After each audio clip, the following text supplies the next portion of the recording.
A teenager is missing. A police investigation exposes the deaths of dozens of boys and young men. All are traced to a single killer. A photographer turns to rape and torture, meticulously documenting his crimes on film and audio tape. In a quiet suburb, 4 people are found dead. Police wonder about the kind of madman who could commit this crime. For serial killers, one death is just the beginning. Obsessed, they strike again and again, learning more with each crime, improving, perfecting. They're confident they'll never be stopped. But the mind hunters work tirelessly for their capture.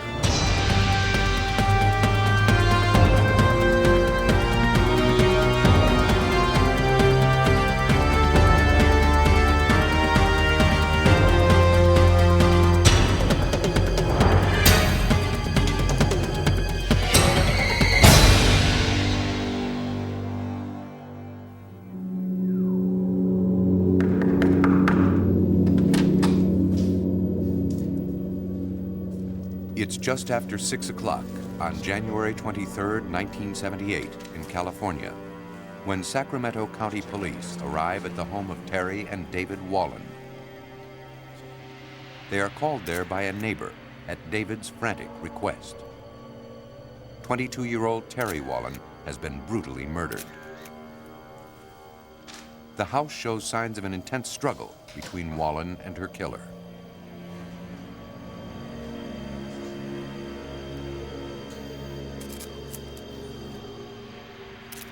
She has been shot and her body slashed. A large knife wound runs the length of her torso. Some of her internal organs have been removed. Investigators are horrified by the viciousness of the crime. The scene becomes more gruesome when they find evidence that suggests the killer might have consumed Wallen's blood. Officers find a yogurt cup with bloody lip prints around the rim.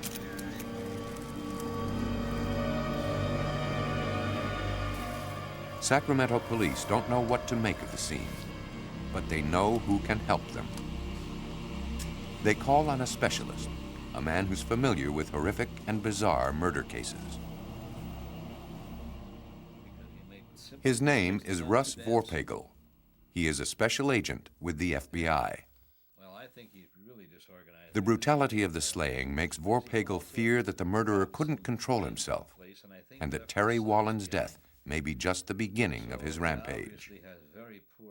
There's just no need to disembowel a victim. There's no need to reach inside and cut out body parts. There's no need to cut a 4-inch piece of major artery and take it along with you. I mean, hey, we knew we had a nut and we were worried and we knew that something's going to happen. Vorpagel called a colleague at the FBI. Robert Ressler has tracked and caught some of the world's most dangerous killers. As a criminal profiler for the FBI, he stakes out the darkest corners of a killer's mind. In the 1970s, he was one of the first to use the term serial killer to describe those who murder again and again. Robert Ressler is a mind hunter. Ressler struggles to understand the killer's mind by studying the crime scene. Knowing how the killer thinks is essential to predicting his next move. When will he strike? Who will he target? You have to have an emotional need to solve a crime. You have to want to know who the offender was. You have to know what that person is, what he's like, what he was like before, during, and after the crime. But there is a danger in identifying too closely with those who destroy. Ressler heeds the words of German philosopher Friedrich Nietzsche, who wrote that whoever fights monsters should not become a monster himself, and that when one looks into an abyss, the unblinking abyss stares directly back. For Robert Ressler, Nietzsche's observation is motivation and warning. Looking into the abyss to me means looking into the depth, the deep crevices, the dark crevices of man's human mind. And when it says the abyss looks back, to me that means I'm looking back at myself. I'm seeing my reflection. Because in every horrible killer, yourself is in there somewhere in part. Somewhere in your life you could have gone that same road. In the 1970s, Ressler was among the original members of the FBI's Behavioral Science Unit, the first FBI program to systematically research a killer's motivations. Ressler interviewed some of America's most notorious murderers in prison to learn about their habits and attitudes. Today, Ressler is a private consultant who works all over the world to help solve serial murders.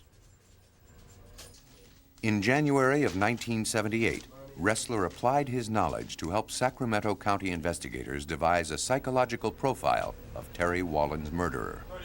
It was the first step in tracking the killer. Ressler began his profile by examining the crime scene details. What you look for at a crime scene is the positioning of the body, the way the body was left by the killer. You look at the state of the body from the standpoint of being clothed or unclothed. And of course, you're looking for available weaponry, or did the killer take a weapon to the scene, use it, and take it away? These are all things that you really start sizing up in your head. After Terry Wallen was shot, the killer cut her body with knives taken from her own kitchen. Then he left them in plain sight at the scene, a detail that would prove instructive for Ressler. Because the greatest number of serial killers are male, at the time, Vorpagel and Ressler conclude their suspect is a man.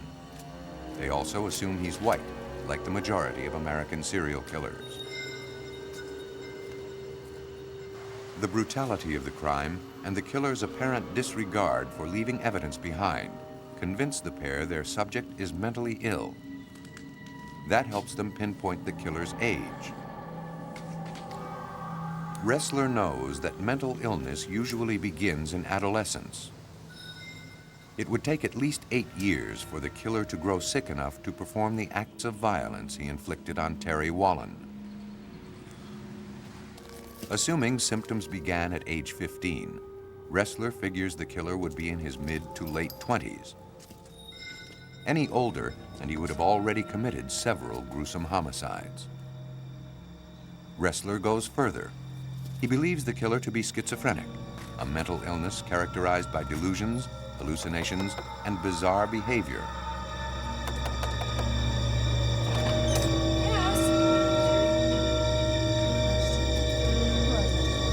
Get out of here! Get out of here!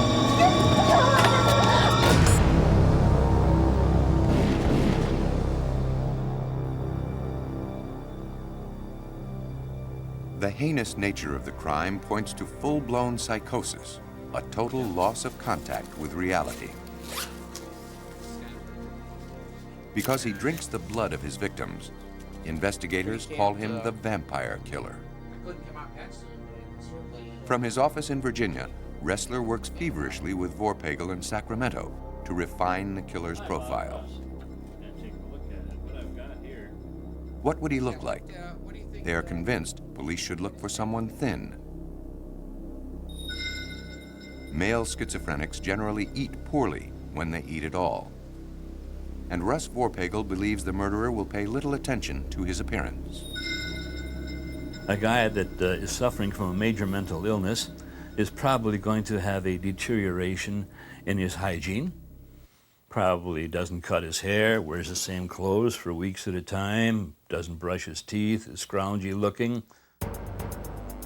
Given his bizarre behavior, the killer would likely live alone. Vorpagel delivers a copy of the profile to the Sacramento police to circulate throughout the county. But no strong suspect emerges. the vampire killer remains at large. Will the profilers find him before he kills again? Sir? 3 days after Terry Wallen's brutal murder in 1978, less than a mile away from her house, the vampire killer strikes again. Police find the bodies of Daniel Meredith, Evelyn Miroff, and her son Jason. Missing and presumed dead is Miroff's 22-month-old nephew, Michael Ferriera. These new deaths convince Ressler and Vorpagel that unless this murderer is found quickly, he will strike again. The mind hunters redouble their efforts. Using information gathered from this crime scene, they refine their original profile. Again, the vampire killer shot his victims. Again, he used knives taken from the victim's kitchen.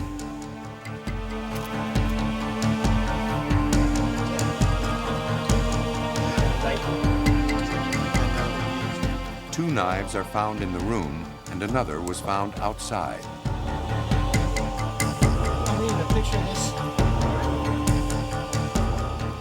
He doesn't seem to care that he's left the weapons behind.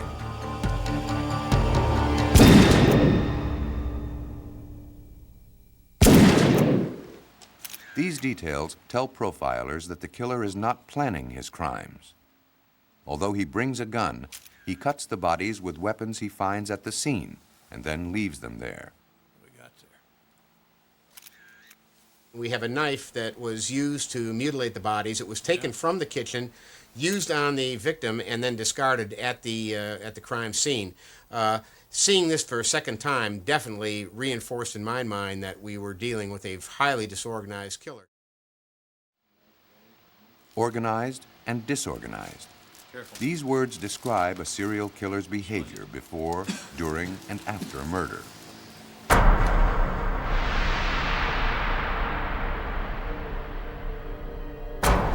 Organized serial killers carefully plot their moves.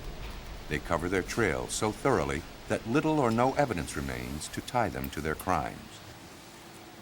By contrast, disorganized serial killers act on impulse. Their behavior is random, making their next move difficult to predict.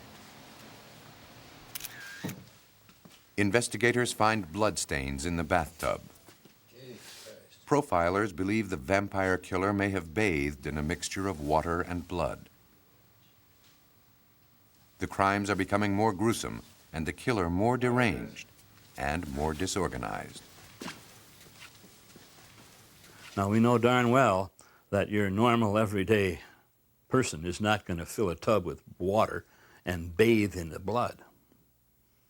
So here we see personality. Here we see mental illness. We see mental deterioration.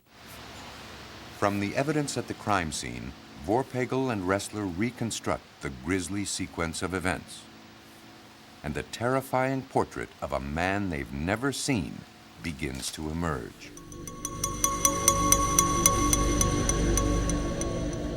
The evidence reinforces the mind hunter's belief that the vampire killer's appearance will continue to deteriorate. He likely won't have changed his clothes. Unless he is single and living alone, the killer can't possibly escape notice. Their subject is a thin, disheveled loner, not more than 30 years old.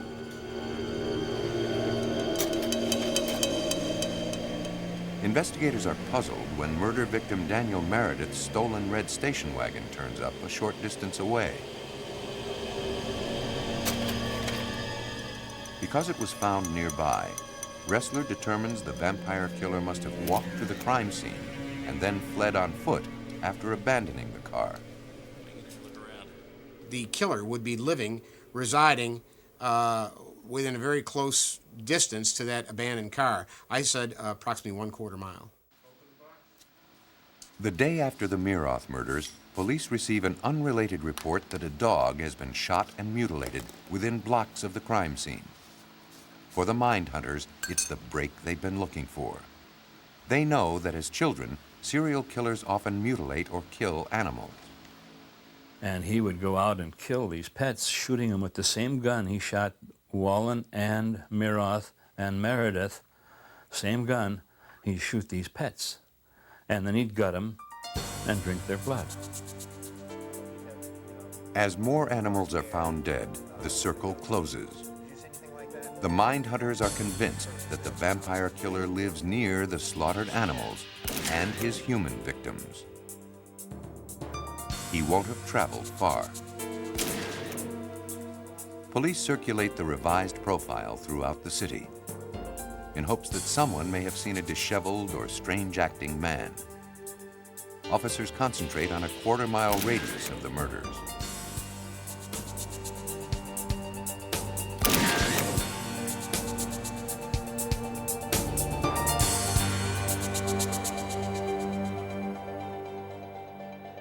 As a woman in her late 20s is leaving a Sacramento shopping center, a strange man approaches her.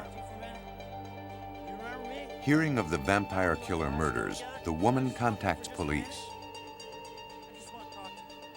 The man she eluded at the shopping center, she tells officers, is a former high school classmate, Richard Trenton Chase.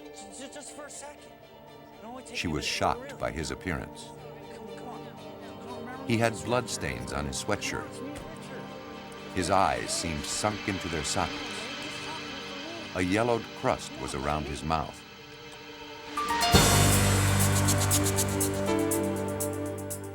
According to the woman's description, Chase fits the profile of the vampire killer.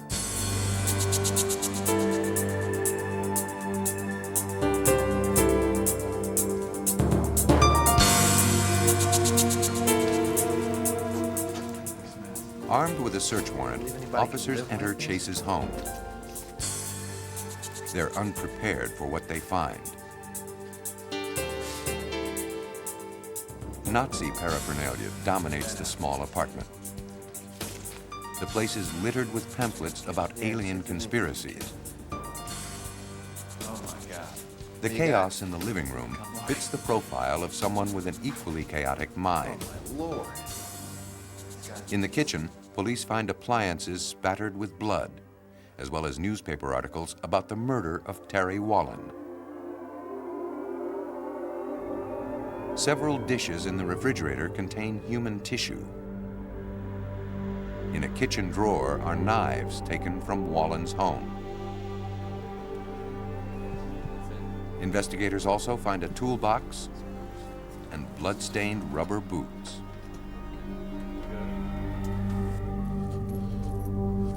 Chase is arrested and charged with 6 counts of first-degree murder, including the killing of Evelyn Miroth's nephew, 22-month-old Michael Ferreira, whose remains are found not far from Chase's apartment.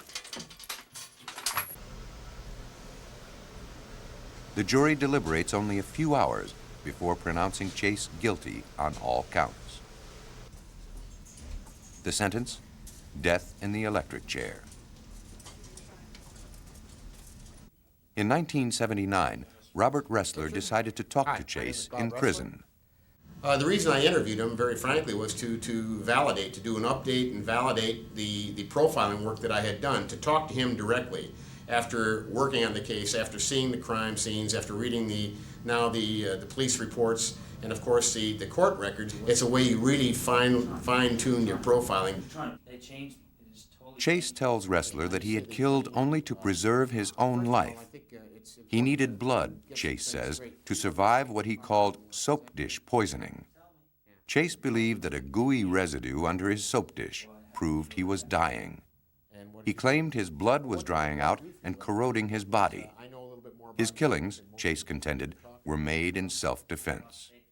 When he got down to the motivation, he said that the blood in his veins, the blood throughout his entire body, was turning to powder or dust, and that it was moving very slowly through his body, causing him to slow down, causing him to be fatigued and become very ill.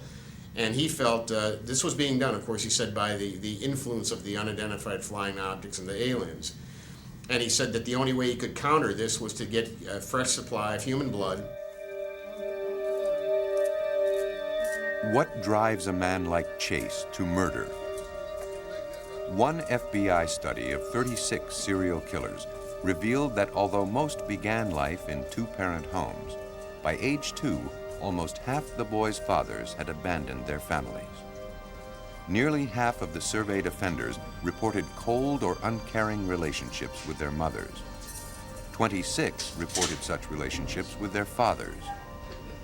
Nearly 70% of the families had histories of alcohol abuse. 1/3 had histories of drug abuse. Almost all reported some form of childhood psychological, physical, or sexual abuse. As children, many serial killers tortured animals. The majority did not graduate from high school. While the men had the required intelligence to perform skilled jobs, most had poor work histories. Only 20%, or 6 offenders, had ever managed to hold on to steady work. Yet, to all appearances, serial killers seem normal, like your neighbor or your friend. Most of these people are like everyday people. They oftentimes are intelligent, they're attractive, they're good conversationalists. IQ's usually up about, at least high, normal, or beyond, and they're very deceptive. Ressler was opposed to the death sentence for Chase. Chase, he argued, was mentally ill and should have been locked up for life in a prison hospital. Prison psychiatrists eventually agreed. Chase's sentence was commuted to life in the California Medical Facility in Vacaville. But Chase killed himself in his prison cell just after Christmas, 1980. He had stockpiled his antidepressant pills and then taken them all at once. Richard Trenton Chase's brief and chaotic reign of terror had come to an end. In contrast, one of America's most cunning serial killers was also one of the most organized. Highly intelligent and a talented photographer, this murderer specialized in kidnapping, rape, and torture. Police called him the unidentified subject, or unsub. He was a master of planning. He used film and audio tape to record his crimes. In a rented storage shed, he stockpiled pictures of his victims and recordings of their anguished cries. He was so meticulous that he would leave virtually no evidence of his atrocities, except for the photographs he took himself. Unsub customized his cars to resemble unmarked police cars. He added heavy-duty suspensions and strong restraints so that once inside, his victims had virtually no chance of escape.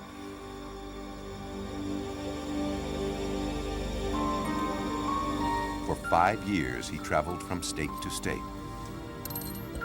never staying in one place too long. He was self-reliant, financing his crimes of kidnapping, rape, and torture with yet another crime. He was a skilled counterfeiter. He was confident that he would never be caught.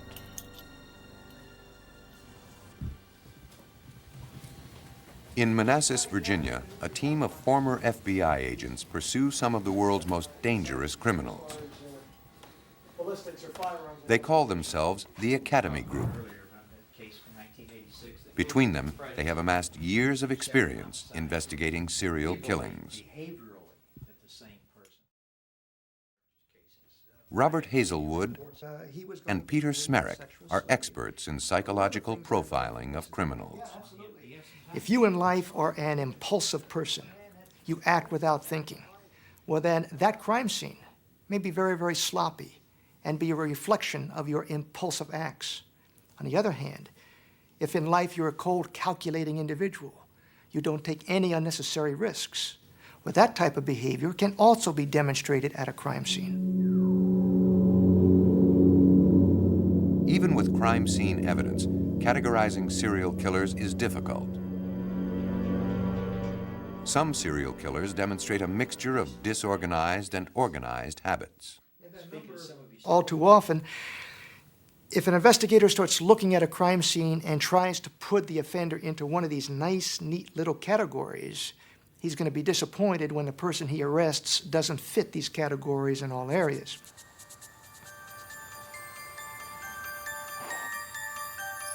In the seaside resort of Ocean City, Maryland, a young woman has just finished her shift at a convenience store.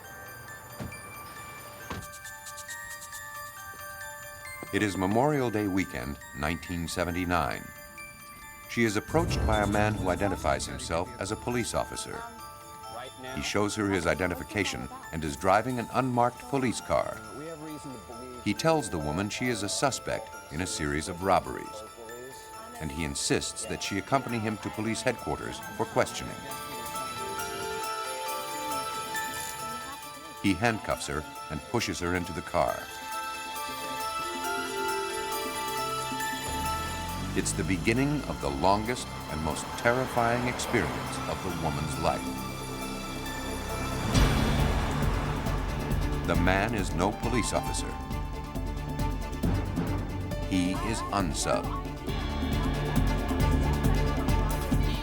And she's his latest victim. He takes her to a deserted building where he repeatedly rapes and tortures her. He photographs and tape records the ordeal. I think one of the buzzwords today that we use is power and control. And whether you're dealing with a rapist, whether you're dealing with a serial killer, I think it still comes down to those two basic elements: power and control over the life of another individual. Eventually, he will push the dazed woman back into his car and take her for one last ride. He stops the automobile, opens up the passenger door, and rolls the woman out into a ditch. But he did not kill her. He allowed this victim to live. And as a result, within a number of hours when daylight came, she was found, she was rescued, and now became a full-fledged FBI investigation for kidnapping. The FBI set up a massive manhunt for unsub. The Ocean City woman was the latest in a long list of his victims. Some were tortured, others murdered. But many years passed before there was a break in the case. At the same time the FBI searched for unsub, the Secret Service was on the trail of an elusive counterfeiter, a man who routinely passed fake $20 bills to unsuspecting store clerks at malls and shops in the Midwest and on the East Coast. The one thing about any law enforcement agency, no matter how good we are, you need an element of luck, and you need the cooperation of an alert citizenry. In this instance, an alert clerk recognized a composite sketch as a customer who was currently in the store. She notified mall security notified local authorities, and within a short period of time, the suspect was apprehended. The man police arrest is James DeBardeleben. The Secret Service soon discovers that DeBardeleben is not just a counterfeiter.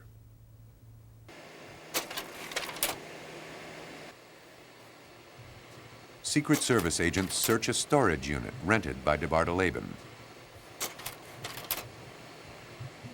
Inside are sheaves of the fake currency he's been passing. But to their shock, agents also discover a grotesque treasure trove of pictures and audio tape. The 1983 discovery unmasks the focus of the FBI investigation.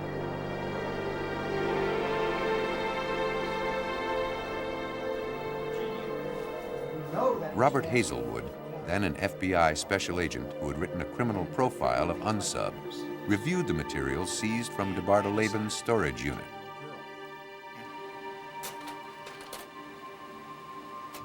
Agents find thousands of photographs of DeBardeleben's victims. Among them are photos and audio tape of the woman abducted in Ocean City in 1979.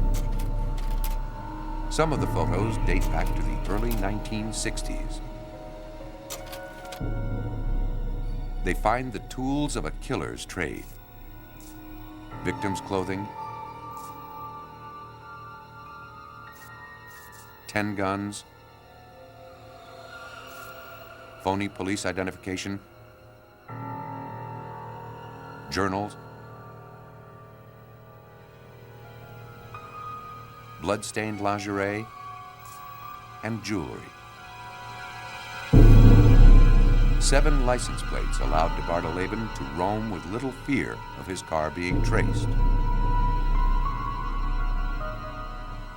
The FBI also found handwritten notes. They contained codes that referred to past and future crimes. Although they have uncovered DeBardeleben's cache of damning images and sounds, agents have a problem. The killer's face remains literally out of the frame of the pictures he's taken with the victims. Investigators will have to prove DeBardeleben is the man in the photographs if they are to tie him conclusively to the rapes and deaths. During his FBI career, Peter Smerek was a forensic photography expert. The Secret Service sent him a number of DeBardeleben's photos to analyze. Several show a naked torso and uncovered arms. Smerek focuses his attention on the arms. They have a distinctive pattern of small moles and freckles. Smerek asks the Secret Service to temporarily remove DeBardeleben from his prison cell in order to photograph him in the same position as the person in the confiscated photos. The gambit pays off. When Smerek compares the photographs taken by the Secret Service to the ones found in the storage unit, he finds the patterns of freckles match. It's the proof agents desperately seek. In all the years that I've worked as a criminal profiler, I can't think of another case where the offender was such an excellent photographer that unknowingly he took his own crime scene photographs, which ended up putting him in prison. In 1984, DeBardeleben was tried and convicted. Today, he is in a federal penitentiary in Texas, sentenced to multiple life terms. DeBardeleben is one of the most dangerous criminals that ever walked the face of the earth, in my opinion. He was able to commit a number of crimes over a number of years in a variety of states and never have those crimes linked to him. That made him extremely dangerous. I think he's involved in a lot more crimes than we're aware of, yes. By controlling every variable, weapons, location, and victim, the organized serial killer can slip through any dragnet, getting away with murder for years as he hides in plain sight. Such was the case of John Wayne Gacy, a prominent Chicago area businessman. Well-liked and respected, Gacy camouflaged a terrible secret. In 1978, in Des Plaines, Illinois, 15-year-old Robert Piest was reported missing. Having learned that Gacy was preparing a remodeling bid for a drugstore where Piest worked, Chief Detective Joseph Kozenzak of the Des Plaines Police Department goes to Gacy's home. Gacy denies knowing Piest. But investigators are suspicious. A background check reveals Gacy was once convicted of the sexual abuse of a teenage boy. Kozenzak places Gacy under surveillance. Initially cooperative with the police, Gacy becomes increasingly surly as Kozenzak's investigation continues. He had a real mean look in his eyes. You could feel that there was hatred there, and that he really didn't care what we were investigating and was more concerned about trying to stay out of the way. Gacy threatens a lawsuit if police continue their surveillance. Officers persist, suspecting that Gacy has much to hide. But even they are not prepared for what they'll find. For several weeks in 1978, Des Plaines police didn't let John Wayne Gacy out of their sight. Finally, it came time to search his house. The search uncovers a photo receipt that belonged to Robert Piest, linking Gacy to the boy's disappearance. A more thorough search would reveal even more. Chief Detective Kozenzak was the first to enter Gacy's home. I was one of the first people that arrived at the house and went in through the back door, walked in. The whole place was just dark and kind of eerie. All the window blinds had been closed. And there was some sense of, I don't know, it was kind of ominous actually, because we were starting to believe that there could be people buried underneath Gacy's house based on the information we'd gathered.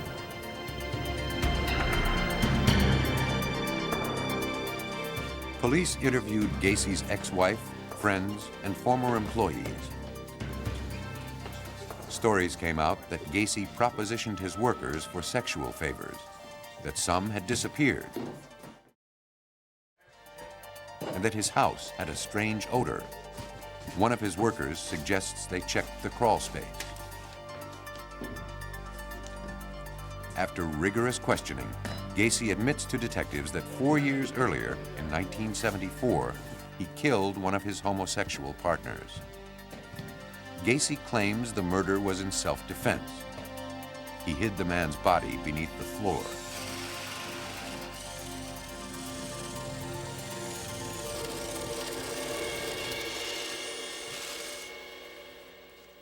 Then, Gacy shocks investigators. He confesses that he murdered almost 36 young men and boys, also hiding many of their bodies under the floor. The confessions trigger an intense search for the missing men. Detectives examine the crawl space in the hope of finding Gacy's victims. They uncover 3 decomposing bodies and parts of other bodies. But the police don't stop with the crawl space. Knowing more bodies must be stashed under the house, they cut away the floor to find them.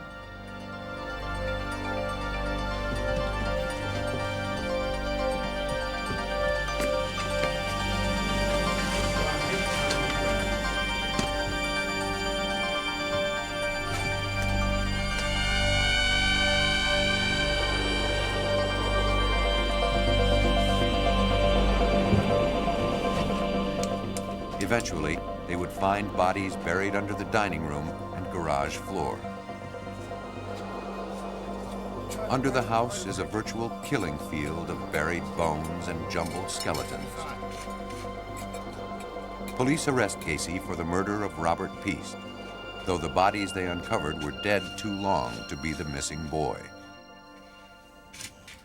Gacy, he figured that the best way not to get caught for his crimes was to keep control of his victims after death. But when you're a psychopath, a sexual psychopath, he figured nobody would ever find those bodies down there because he was too smart, smarter than police, smarter than everybody. By stashing his victims in his own home, Gacy maintained total control over them, even in death, and could remain confident that no one would ever find them without his knowledge. Such careful attention to detail, from planning to death, is the mark of a highly organized killer. Everything about the case, especially when viewing the home inside, would indicate that Gacy was highly methodical, very well planned, and that he had thought these crimes out in great detail prior to embarking upon them. Gacy also dumped his victims in the Des Plaines River. Police recovered 6 more bodies there. One of them was Robert Piest. When it was over, police identified the remains of 33 people. Bob was very interested in this process because the FBI was formulating within their behavioral science unit kind of an in-depth study of people who commit a series of killings and wanting to know more about them, wanting to understand them, and this was a classic case.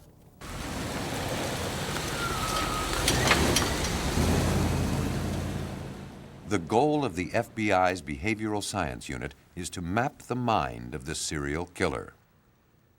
So many people believe that it's the sexual act itself that he's performing with the victim that is of primary importance to him. In reality, it's the entire game that's important to them.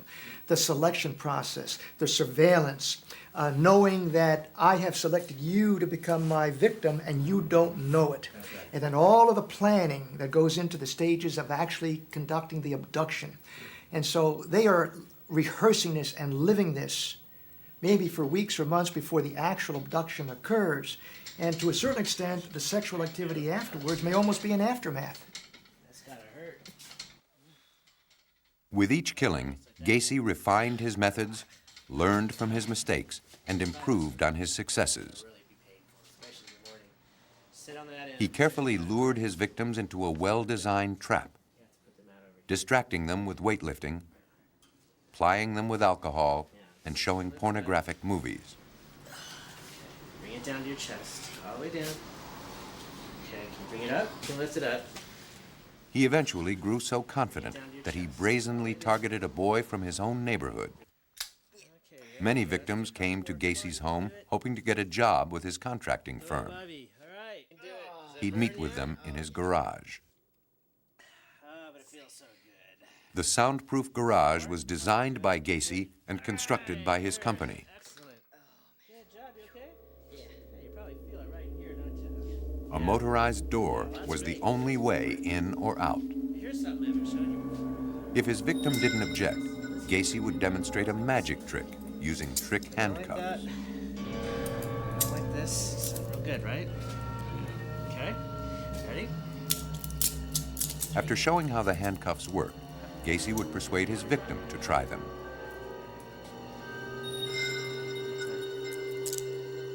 Ready? All right. Now, you did it the easy way, the hard way. Then he would challenge him to attempt the trick behind his back. If the victim agreed, the trap was sprung. Gacy would switch the trick handcuffs for real ones. On. This one like this. There you go. Okay. Now, twist it. Once immobilized, the victim was at Gacy's mercy. It's not working. Hey, come on, man. 1, 2, 3. Try to twist it. Man, it's Only not coming Gacy knows exactly what happened off. Oh, you have to relax. next. Come on, Bobby, relax. Okay.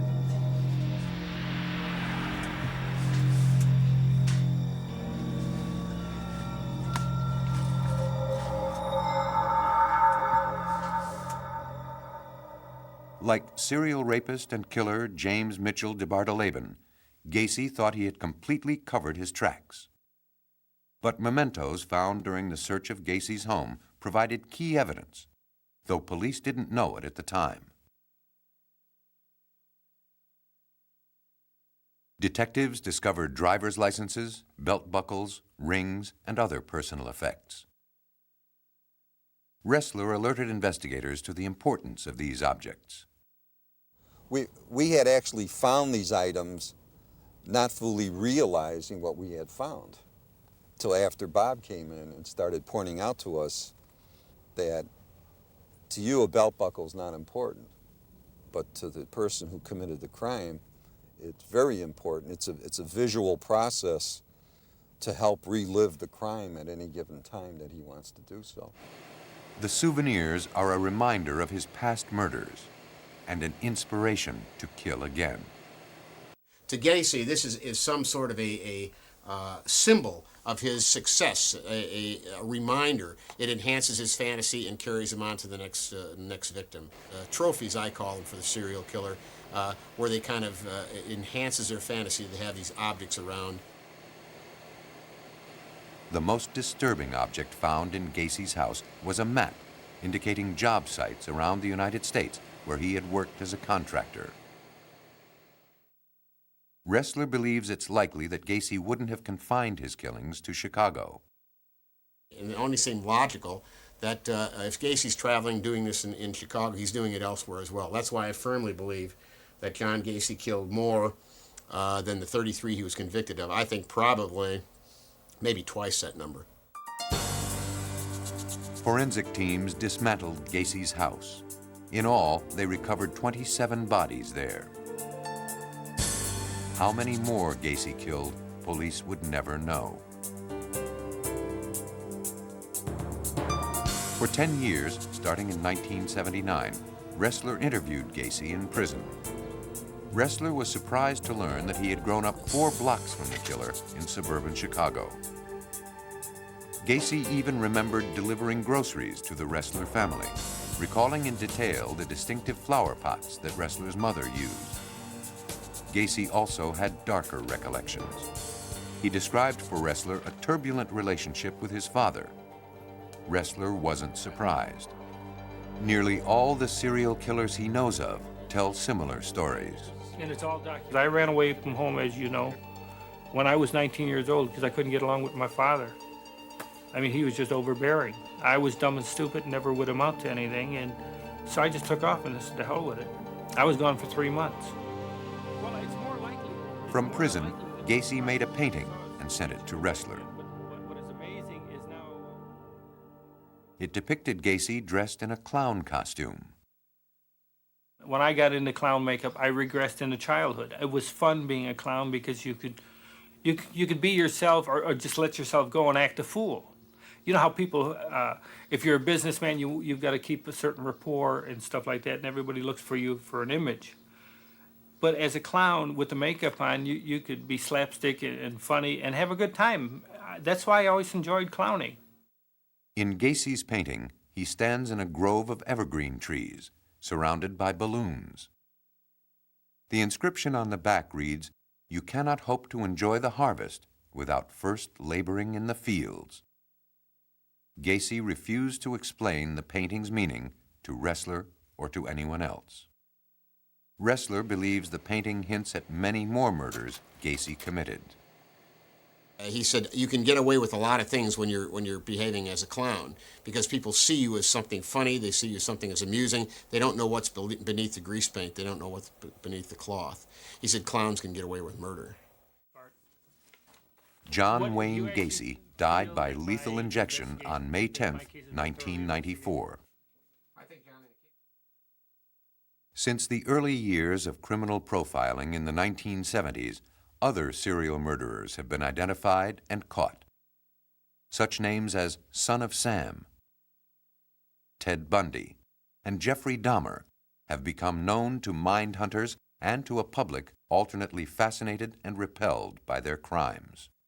Serial killers are driven by control, by dominance, by discipline, by authority. They have very warped concepts of interaction with another human being. They don't look at another human being as a human being, they look at them as an object. Robert Ressler believes that serial killing, while not limited to the United States, has intensified in this country since the end of World War II. Part of the reason has to do with a culture that glamorizes and encourages violence. Culture produces violent crime. I would say 75% of the world's serial killers are American products. Yeah, it sounds very strange, but it's one of our, it's like America, it's like a baseball, apple pie mom and serial homicide. It's unfortunate, and it's certainly tragic in a sense, but it's one thing in the world of criminology. The United States is absolutely broken all records. Profilers must take care that the poisonous thoughts of those they track don't pollute their own. For one who stares into the abyss, there is a danger of falling in. Ressler says that mind hunters must work their way back from the brink every day of their lives. I've maintained a balance, I think, consciously by isolating myself from the horror of what I see.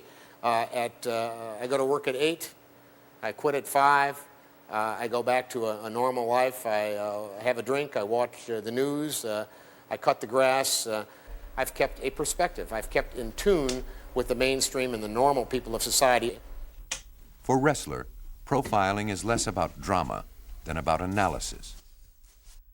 Observe, think, conclude, and realize there are no easy or quick answers.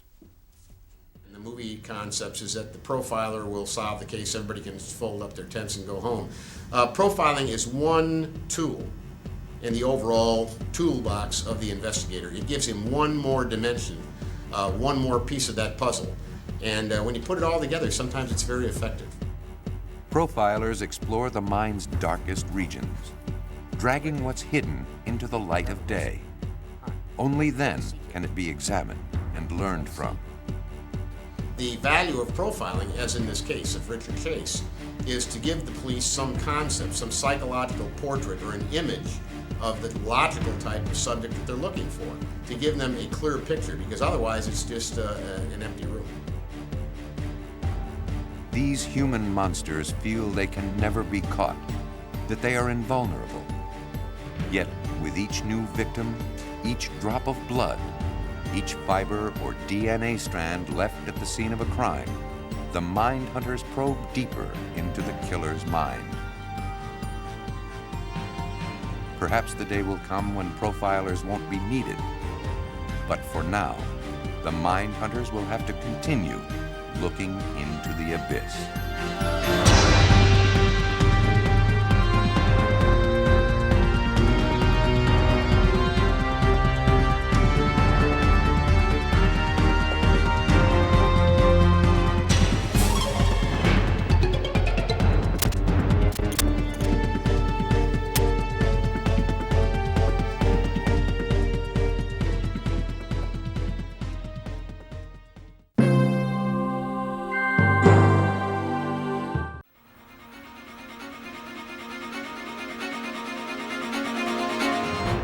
In a church parking lot, a woman is found murdered.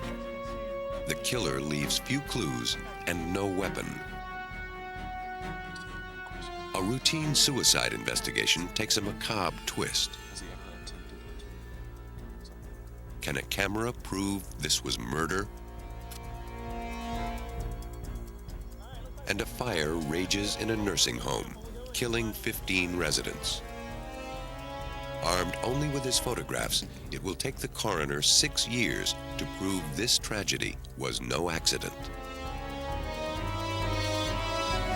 Forensic photographers solved these crimes by preserving crucial details missed by the naked eye. After the evidence is erased, the new detectives must rely on camera clues.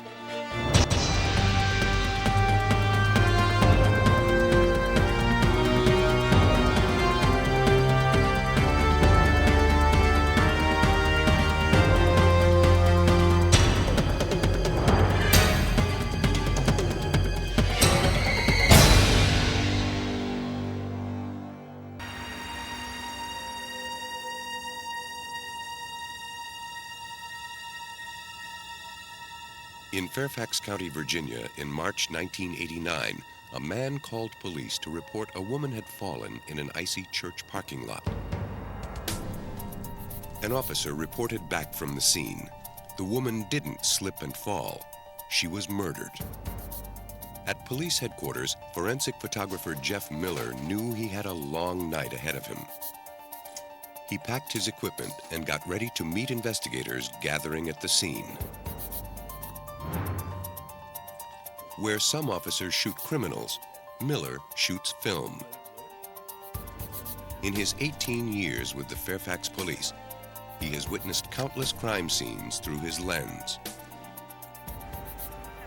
If he is the eyes of law enforcement, then his photos are its long-term memory. Ed, this is the ID we got off of the victim. Investigators arrived at the parking lot and planned their strategy. Detective Ed Guckenberger headed the investigation. As his team uncovered clues, they depended on Miller. It's in Miller's camera that all the clues come together to solve a case and hopefully to catch a killer. We want to be able to document the scene. In essence, take the scene from here to the courthouse just exactly the same way that we find it. Miller began by mapping the crime scene. The initial clues were both simple and brutal. The victim was lying face up in a pool of her own blood. She had been shot several times, with the fatal bullet to her head. Nearby, her purse was found untouched. Robbery was not the motive. Miller first documented the wide view of the crime scene, which was blanketed in darkness. To bring it into focus, Miller used a technique called painting with light. The camera was mounted on a tripod. Its shutter kept open as an assistant covered the lens.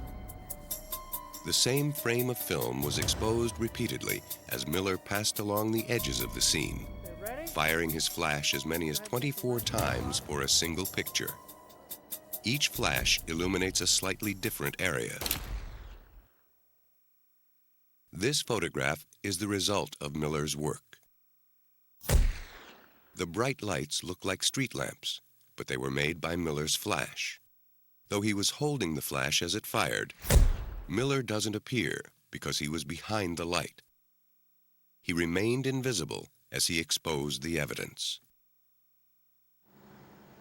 After Miller took his wide shot by painting with light, he moved in to photograph every detail of the scene. He worked his way closer and closer to the victim, documenting her wounds and the position of her body.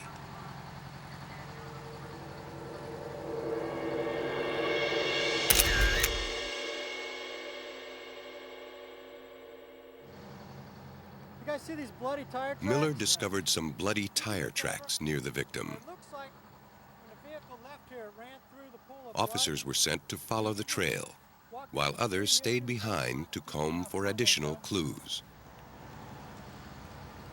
Miller found 2 bullet casings. The man who called the police parked his van over them.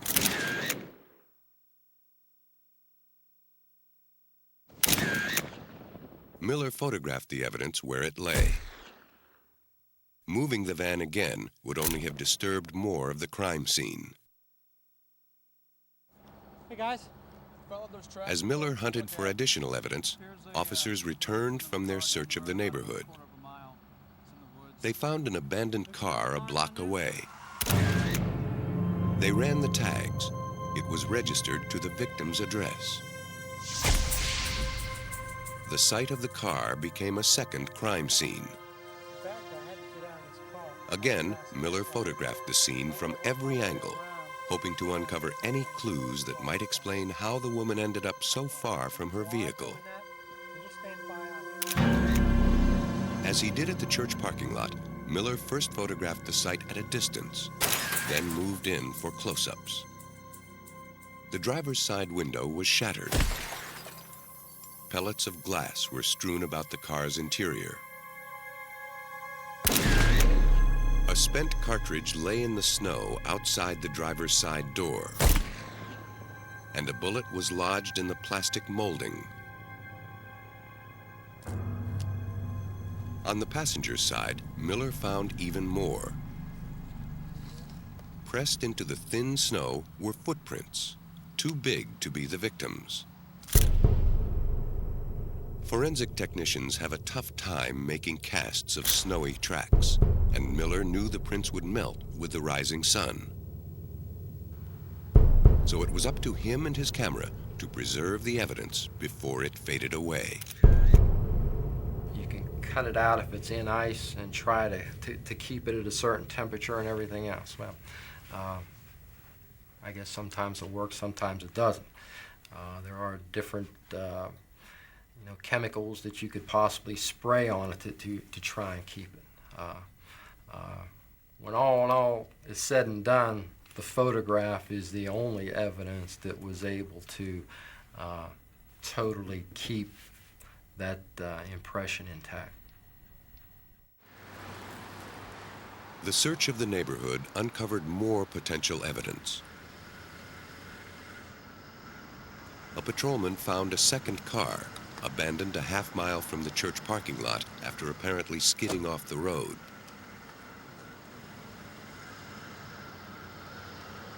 The second car became the third crime scene during this night of sporadic clues. Police began to search for a connection. On the seat, an officer found a leather gun holster. He ran the tags on the vehicle. The owner lived just 2 doors from the victim.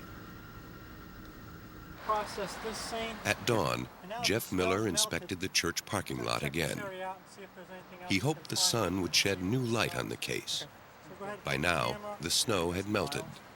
We wanted to come back and check the asphalt parking lot and make sure that we collected all the evidence. We don't want to leave anything behind. Once we leave here, you can't come back. His effort paid off. Daylight revealed fragments of glass buried in the snow the night before.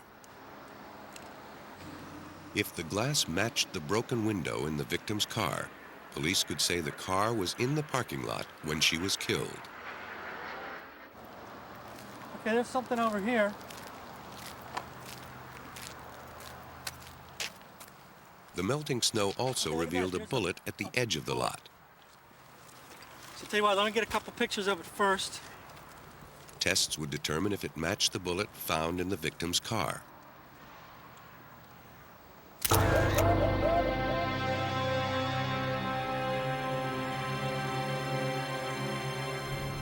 While Miller checked the parking lot, Ed Guckenberger hit the road.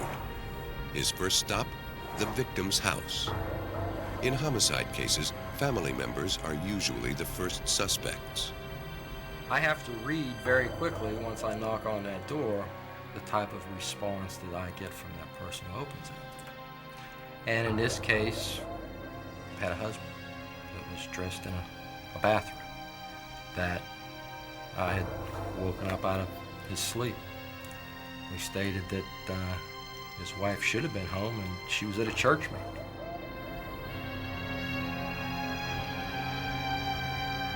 As a homicide investigator, what you then have to do is you have to read that person. Does he seem sincere? Is this some ploy or something else? Well, there was nothing from what he was telling me to show that he was in any way involved in this. Confident the husband wasn't involved with the woman's murder, officers followed their next lead. They didn't have far to go. The owner of the second car was the victim's neighbor. He was also no stranger to police. The churchyard murder investigation was less than 10 hours old. So far, Detective Guckenberger had no suspects. His only lead was the owner of the second car. The man police wanted to talk with was Gary Asa Donahue. Ed Guckenberger asked him to come to the station for questioning. To his buddies in his motorcycle gang, Donahue was known as Redneck. Police knew him by his criminal record. Donahue told police he'd been out drinking the night before. When he got home, he realized his dog was loose, so he drove around to look for him. He lost control of his car on the icy road and skidded into a ditch.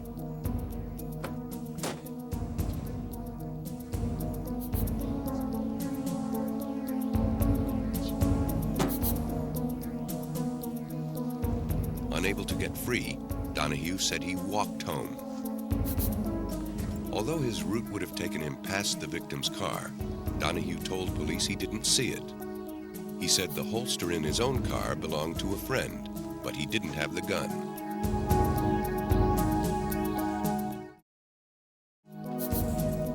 Police were suspicious.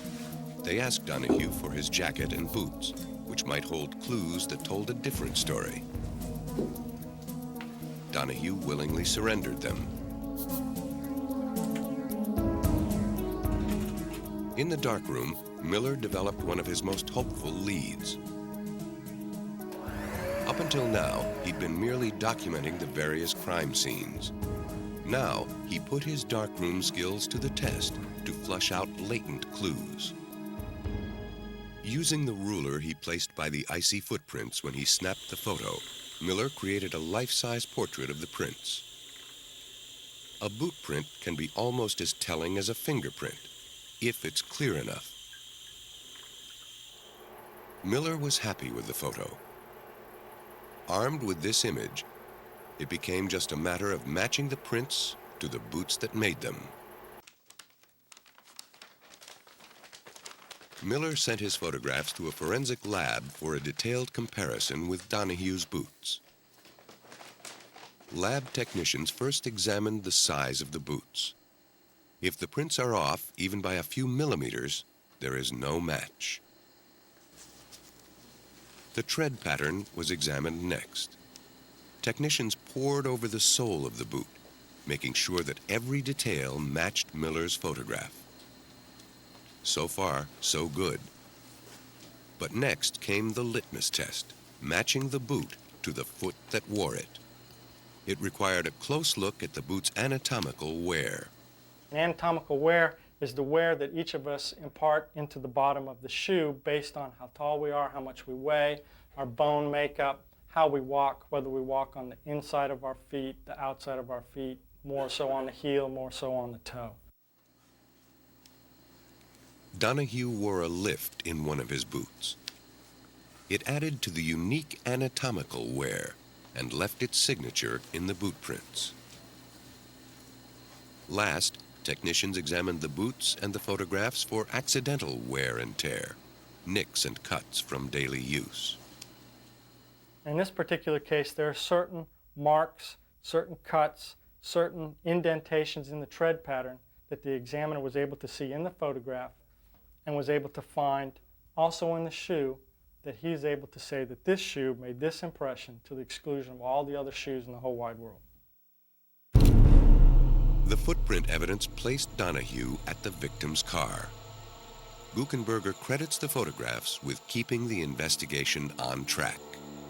If we didn't have the photographs of that shoe impression, then we're mainly just stuck with firearms evidence.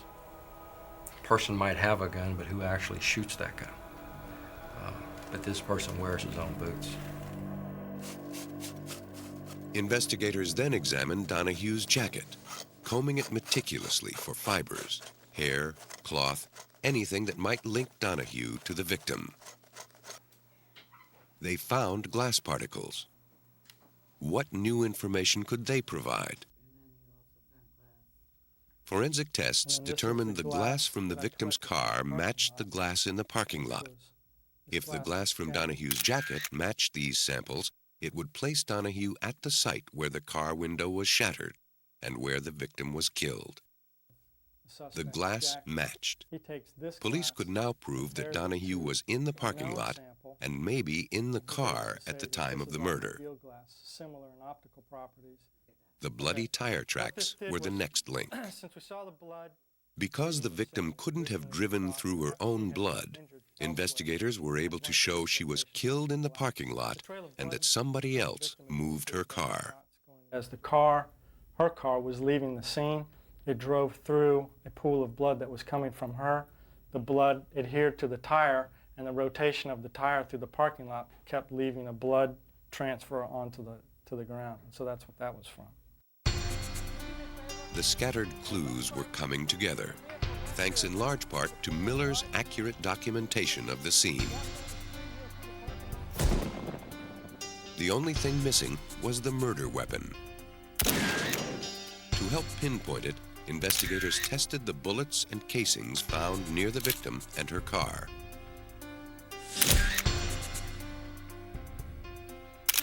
Another casing was found in Donahue's car. Lab tests showed all the casings were fired from a rare Hungarian pistol, a 9mm auto-loading Fromer, a gun that peaked in popularity around World War II. Tests of the impression on the holster from Donahue's car matched the impression a Fromer would make. But the gun was nowhere to be found. Police scoured the area and came up empty. Donahue, for all his earlier cooperation, drew the line at providing the gun, swearing he never had it. And he probably thought that whatever he did with this gun, and I don't know, we never did find that gun, probably thought that he was past all this. That if we didn't have a gun, we probably could not prove that he was the one that actually fired the shot or did anything else.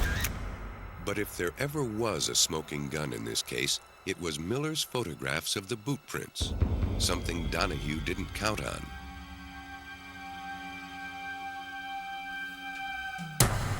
Officer Miller and Detective Guckenberger began to build their case.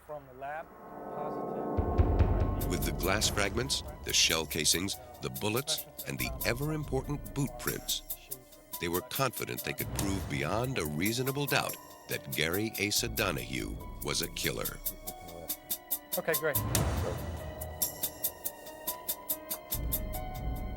Miller's photographs became primary evidence before a grand jury, which sent back Donahue's indictment. The photographic clues that Miller provided helped piece together the story of that ill-fated night. Okay, what I believe happened is that Mr. Donahue's driving down the street. He turns down the wrong street to go to his house, probably because he's drunk. Donahue lost control of his car and slid off the road. Angry, he got out of the car and began to walk home. As the victim came down the street, she recognized the car. She likely had seen it in her neighborhood for years. Donahue bought it from another neighbor. Perhaps she's acting as a good Samaritan. She stops to offer him a ride, or perhaps he stepped out on the road and flagged her down. The other possibility is he stepped out on the road with a gun and made her stop for him. They go down the street to the church parking lot. Something occurs inside the car in the church. I don't know what that is. In homicide investigation, you're not always going to be able to answer every single question that you have.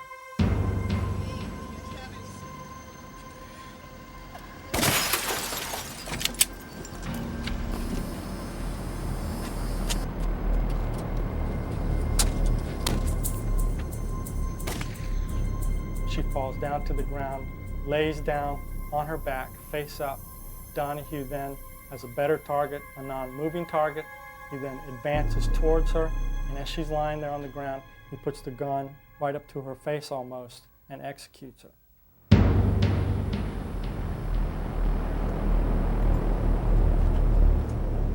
He then leaves the scene, drives down to the end of the street, where again, for whatever reason, he runs off the road, probably due to his intoxication, runs off the road, wrecks it into the trees. For whatever reason, he decides to clear his weapon.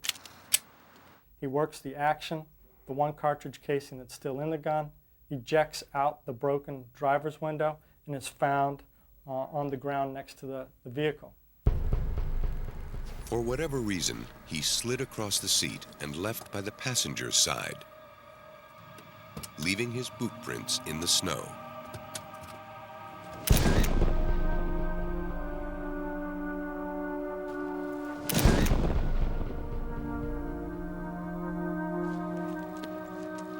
This is your worst type of killer, because this is the person that kills out of meanness. There was no reason at all to kill this woman.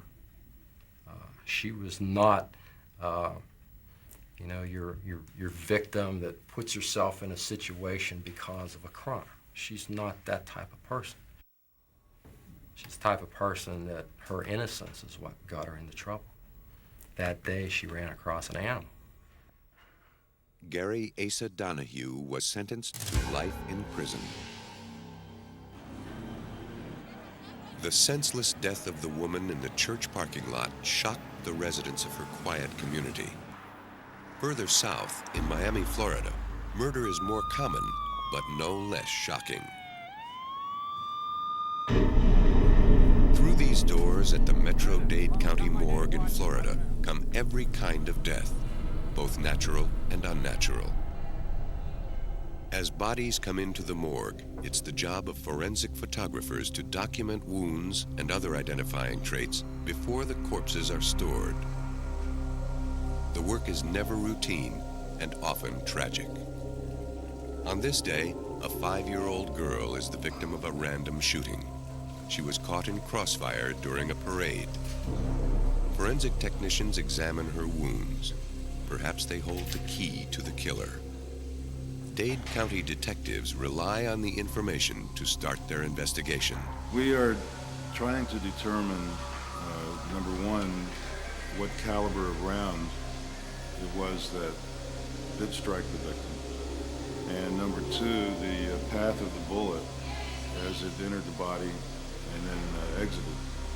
That will help us in trying to determine possibly who our shooter is.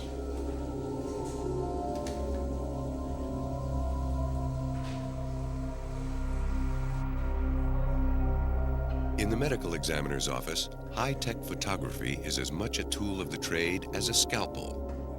If a death looks suspicious, it's up to forensic photographers to document the details.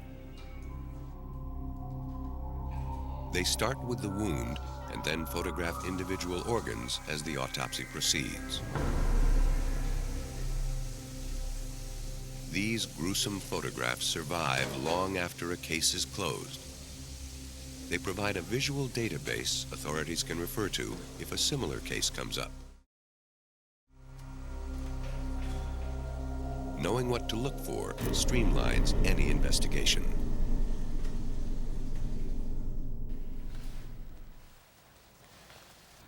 In 1986, Dade County Police responded to a suicide. Jack Sebastian lay dead, a 12-gauge shotgun by his side. When death is involved, it's standard procedure to capture everything on film. Did you see anyone enter or leave the house? The victim's girlfriend told police she was outside when she heard the blast. I wanted to get everything. Sebastian left no note. At the morgue, a staff member felt suspicious about Sebastian's wound and called medical examiner Jay Barnhart. Good morning, Dr. Alvarez. What do you have? Barnhart mapped and measured the wound. In his initial opinion, this was no suicide. Sebastian was shot almost directly between the eyes. His wound was surrounded by stippling, small speckled burns made by the gunpowder exploding from the shotgun's muzzle. If Sebastian held the gun directly to his head, the gunpowder wouldn't have marked his face. From the stippling, Barnhart knew the gun must have been held some distance from Sebastian's forehead when he pulled the trigger. Something wasn't right, and Barnhart was determined to get to the bottom of it. First, Barnhart ordered photographs of Sebastian's wounds.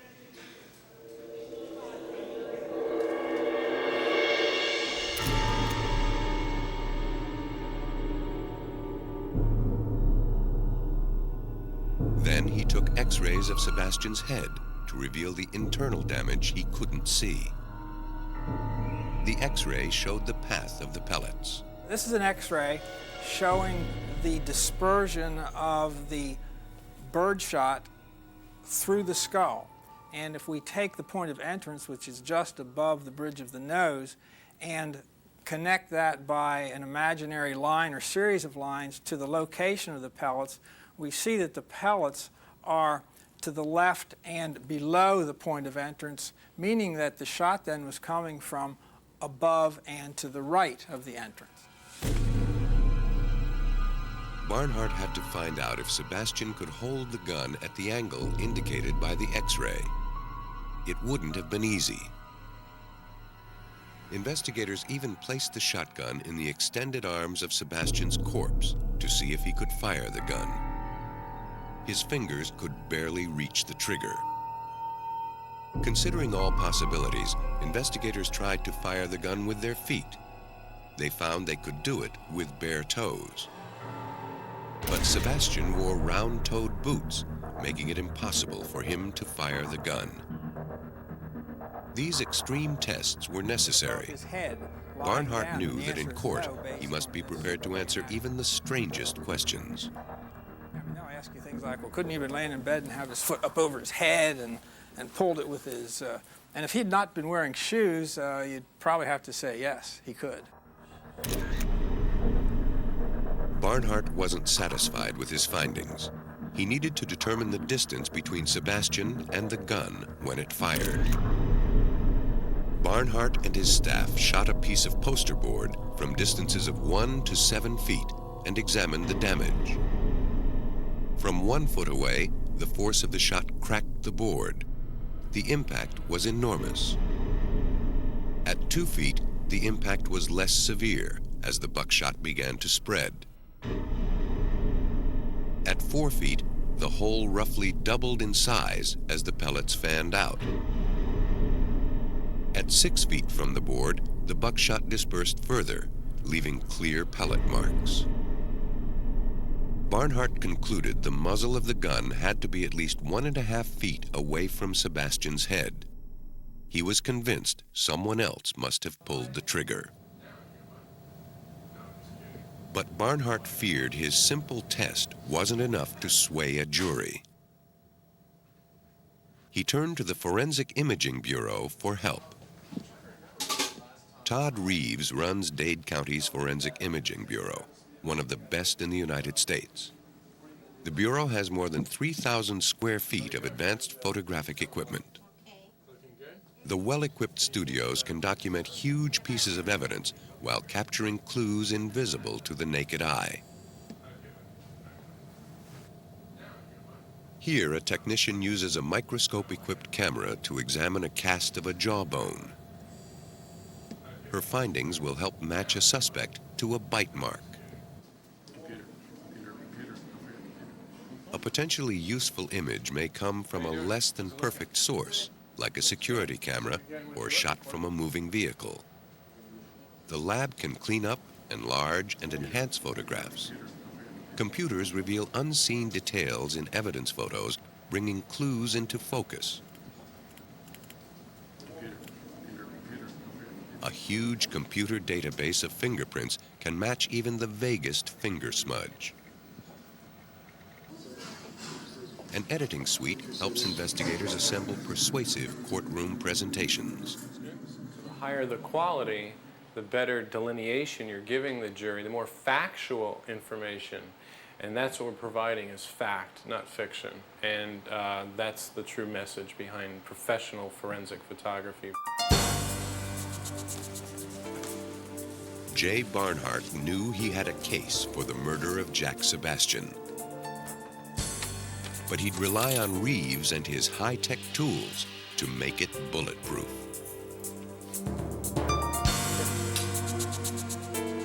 We've got a case of this biker.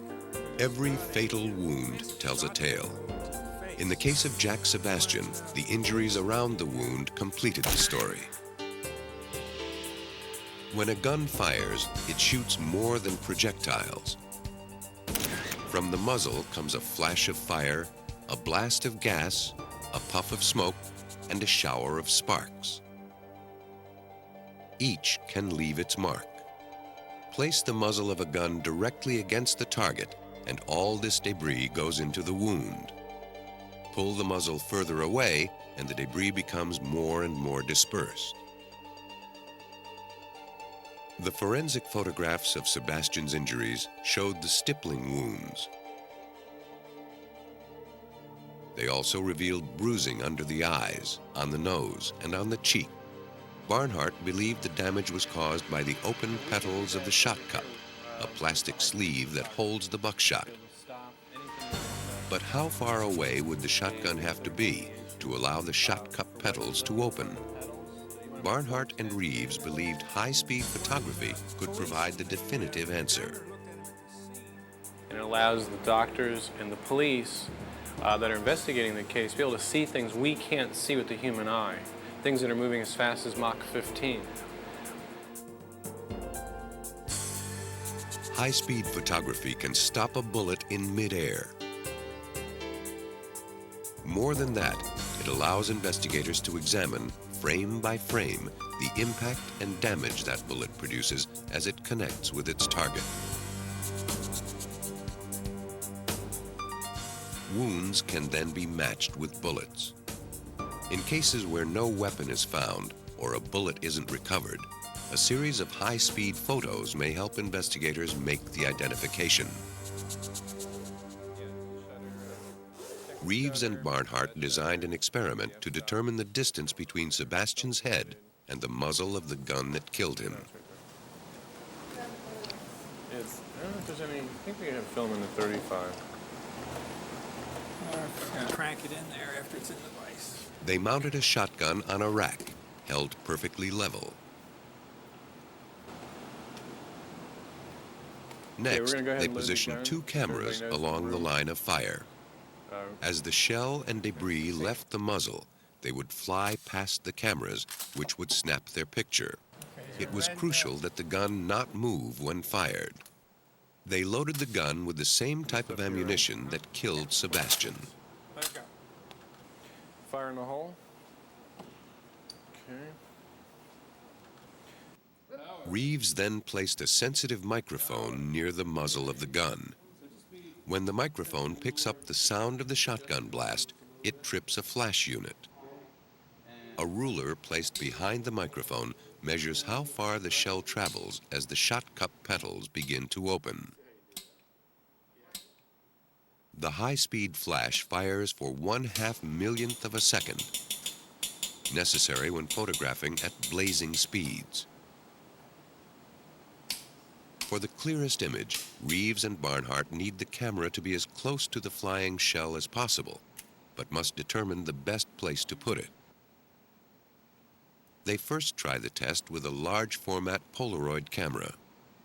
The fast-developing film allows them to take test photos of the experiment so they can position the second camera correctly. For the actual test, they use a standard 35mm camera with highly sensitive film to freeze the shell in its path.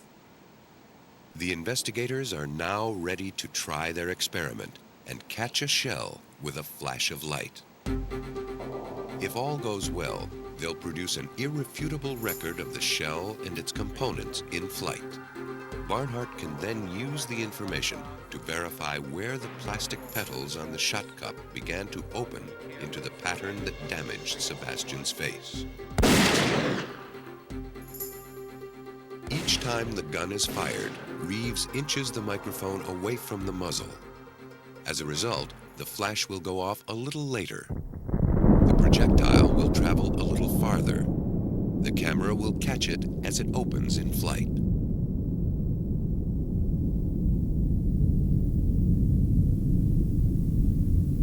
Initially, the white-hot plastic shot cup hasn't expanded. After 18 inches, the petals begin to spread, discharging the pellets and falling away. At about 30 inches, the petals have fully opened. Barnhart and Reeves succeed in making a photographic point-by-point map of a shotgun shell's trajectory. By comparing the wound with the pictures, investigators determined the gun was fired from a distance of 18 to 24 inches from Sebastian's face.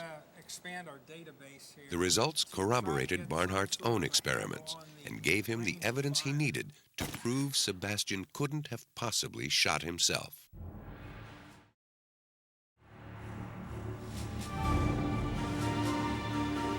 Police then confronted Sebastian's girlfriend, Diane Shelton, with the evidence. She confessed to pulling the trigger and was sentenced to 12 years in prison.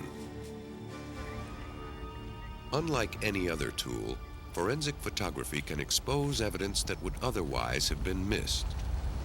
And sometimes, photographs are the only way to prove a crime was committed at all. When a Pennsylvania coroner was certain a tragic accident camouflaged a mass murder, his photographs became his only allies. Forensic photography played a crucial role in the investigation of a devastating fire in a nursing home. Retired Wayne County, Pennsylvania coroner Robert Jennings spent 6 years trying to prove the fiery deaths were no accident. Jennings has spent much of his life combining his role as coroner and his love of photography. He has been snapping shots for more than 45 years. some fire to the left here. Let's really knock that down before we go in. His story begins on the grim night of October 19, 1971. A fire killed all 15 residents of the Geiger Nursing Home, a private home attached to a farmhouse near Honesdale, Pennsylvania. Most of the victims were found in their beds, dead from smoke inhalation. A few were overcome as they crawled on the floor. As coroner, Jennings rushed to the scene. State police and firefighters had begun removing bodies before Jennings had a chance to document the area. After asking the firemen to stop, Jennings began photographing all he could. The location of the victims could prove important. Jennings tried to track the blaze with his camera lens inside the pitch-dark building. Time was of the essence. He went right to work, hoping his pictures could help determine what caused the blaze. But the darkness and smoke foiled his efforts.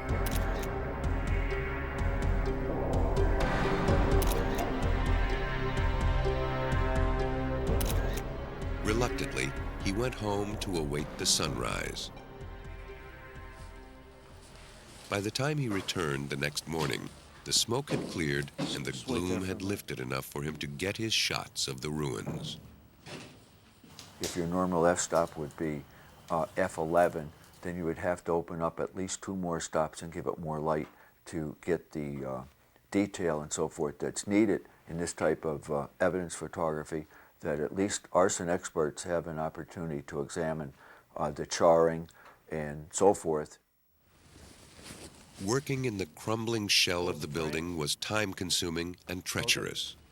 But Jennings was determined to commit every inch of the wreckage to film. He succeeded. Painting with light revealed details of an alligator burn, a charring pattern similar to the rough scales of the reptile.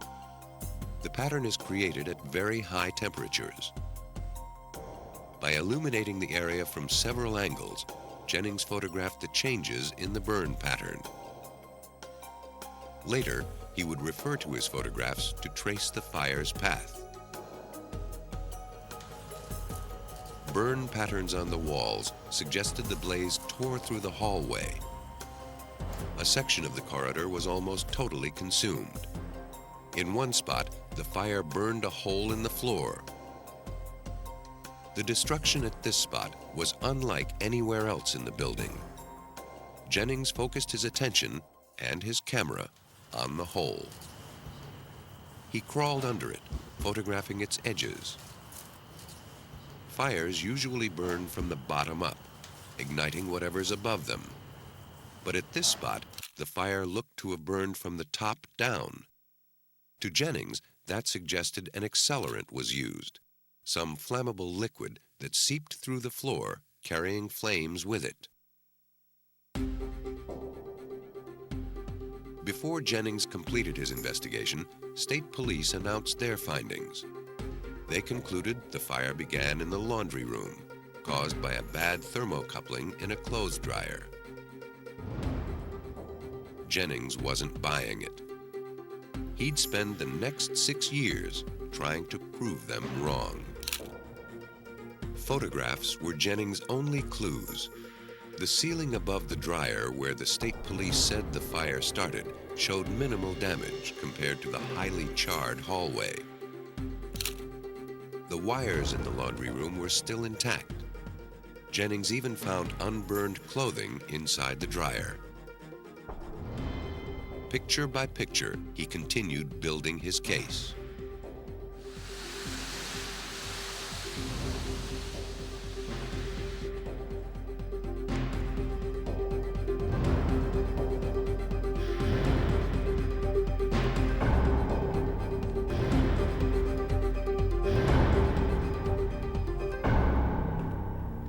Today, a quarter-century later, Jennings' evidence remains, though the building is long gone. Within a few weeks after the fire, the building is totally destroyed and demolished, razed. So therefore, the evidence that I photographed, that's gone. And if you don't have the photographs there to support, to look it over, it's pretty hard to solve a crime. For Jennings, not much has changed in the art and science of photography since he snapped his first picture. Today, as he did 25 years ago in the Geiger nursing home case, he processes his own photographs by hand, carefully controlling every step of exposure, developing, and printing.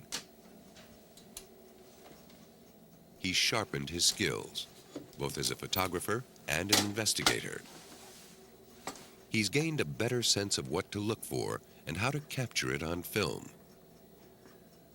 A charred piece of timber, a pile of debris. These seemingly trivial objects can be clues that make or break a case. Jennings has to be sure no detail is overlooked. An investigation is a lot like a roll of exposed film. All the information is there. You just have to know how to make it visible. In his darkroom, Jennings exposes many secrets. And in the process, he sometimes develops even more questions. State police were impressed by Jennings' photographs, but still wouldn't concede the fire was arson. They didn't waver for one simple reason: no suspect. If the fire had been deliberately set, who lit the match? In the end, Jennings' pictures exposed him. Hoping to prove the fire was deliberately set, Jennings turned to Nurse Vaudine Lyon, the sole survivor of the blaze. She told him about one of the home's gentlest patients, Mr. Maurice Flynn. Mr. Flynn, a deeply shy and private man, would end each day in his room, reading the Bible by candlelight. So it was odd that after the fire, Flynn's body was found seated in the room of a married couple. He was the only patient not in his own room when the fire occurred. He was also the only patient found completely naked. Scarcely burned, he died seated in a chair with his arms and legs extended, as though crucified. He was known as the gentleman of the house. He was there to help people, but he was very private. He wouldn't even leave a nurse or anyone with him when he's taking a shower. He just didn't want any help. And this was always a puzzling part as to why this particular person was found this distance away. Flynn's own room was some 60 feet from where his body was found. The smoke and flame would have made that simple walk impossible. Jennings determined the blaze started at the intersection of the hallways. In order for Flynn to get to the couple's room during the fire, he would have had to pass right through it. On the other hand, if he wanted to escape the blaze, the exit was near his room, easily within his reach. And it's impossible that he could have come down that distance and through that T intersection with the type of physical evidence that we found on his body, because he would have never made it, and he would have been completely charred. Jennings wondered why Flynn was so far from his room, while most everyone else died in bed from the fast-spreading blaze. On June 8, 1972, Robert Jennings exhumed the body of Maurice Flynn. Even before the autopsy, Jennings noticed something odd. Flynn's skin was almost cherry red, indicating carbon monoxide poisoning. The autopsy showed Flynn's lung tissue had absorbed gasoline vapors shortly before he died. More clues came out during Lyon's interview. Flynn was the only resident in the home allowed to have matches to light the candles by which he read his Bible. He also mowed the lawn around the nursing home, making him one of the only residents with access to gasoline.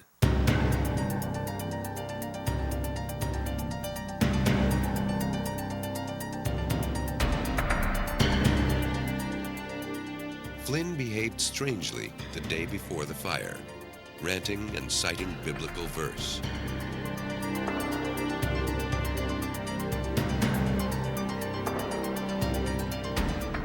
The home's other residents also acted strangely. They paid off forgotten debts and talked of a journey to a better place.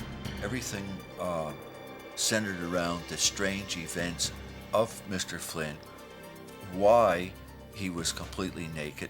One of his comments to one of the nurses on duty that day was that you come in this world naked and you leave it naked.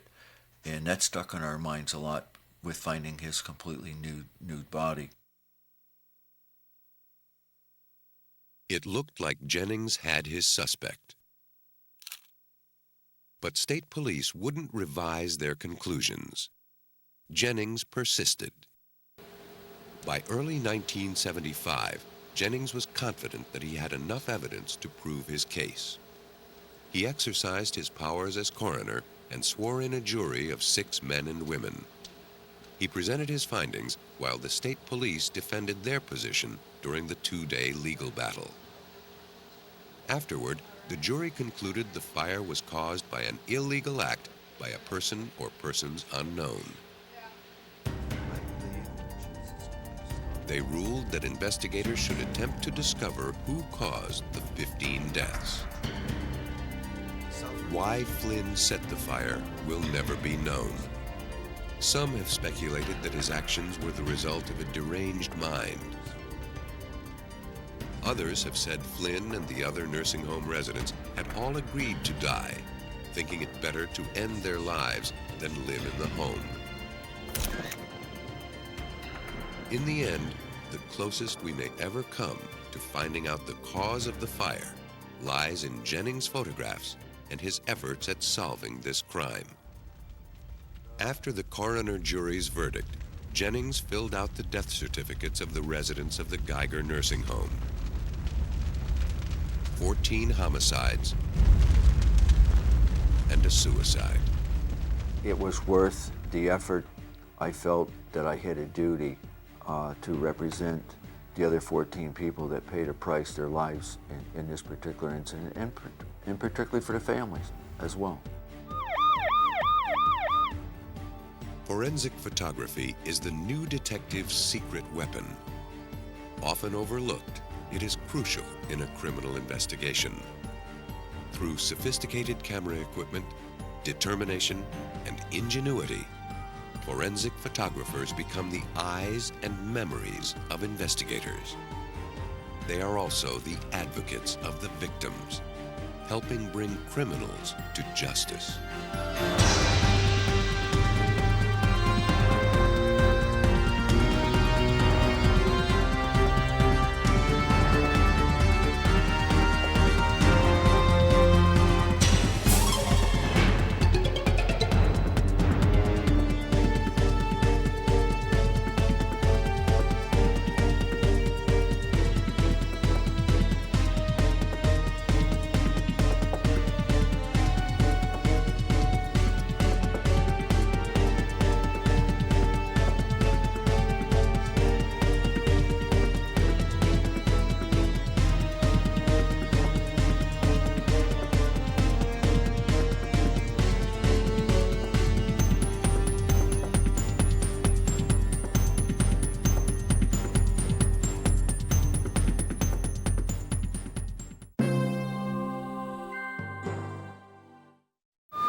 Investigators in Canada are on the trail of a killer.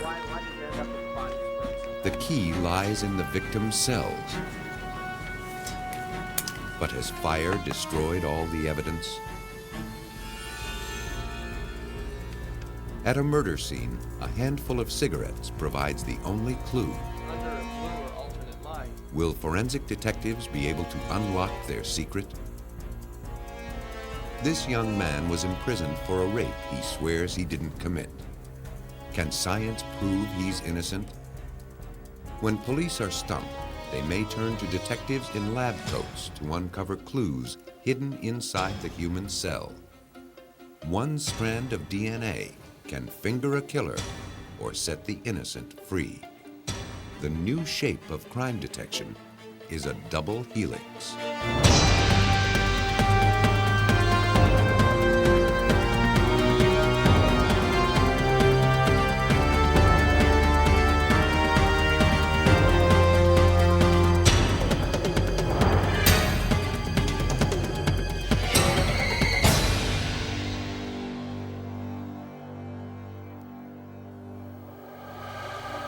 In July 1991, a janitor in Vancouver, British Columbia made a routine trip to the dumpster. But what he found was far from routine. Inside lay a body burned so completely he wasn't sure it was human. He ran to call police.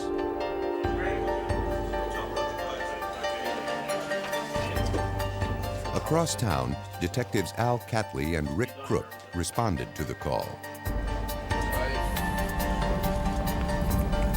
The homicide investigators had done this drill before.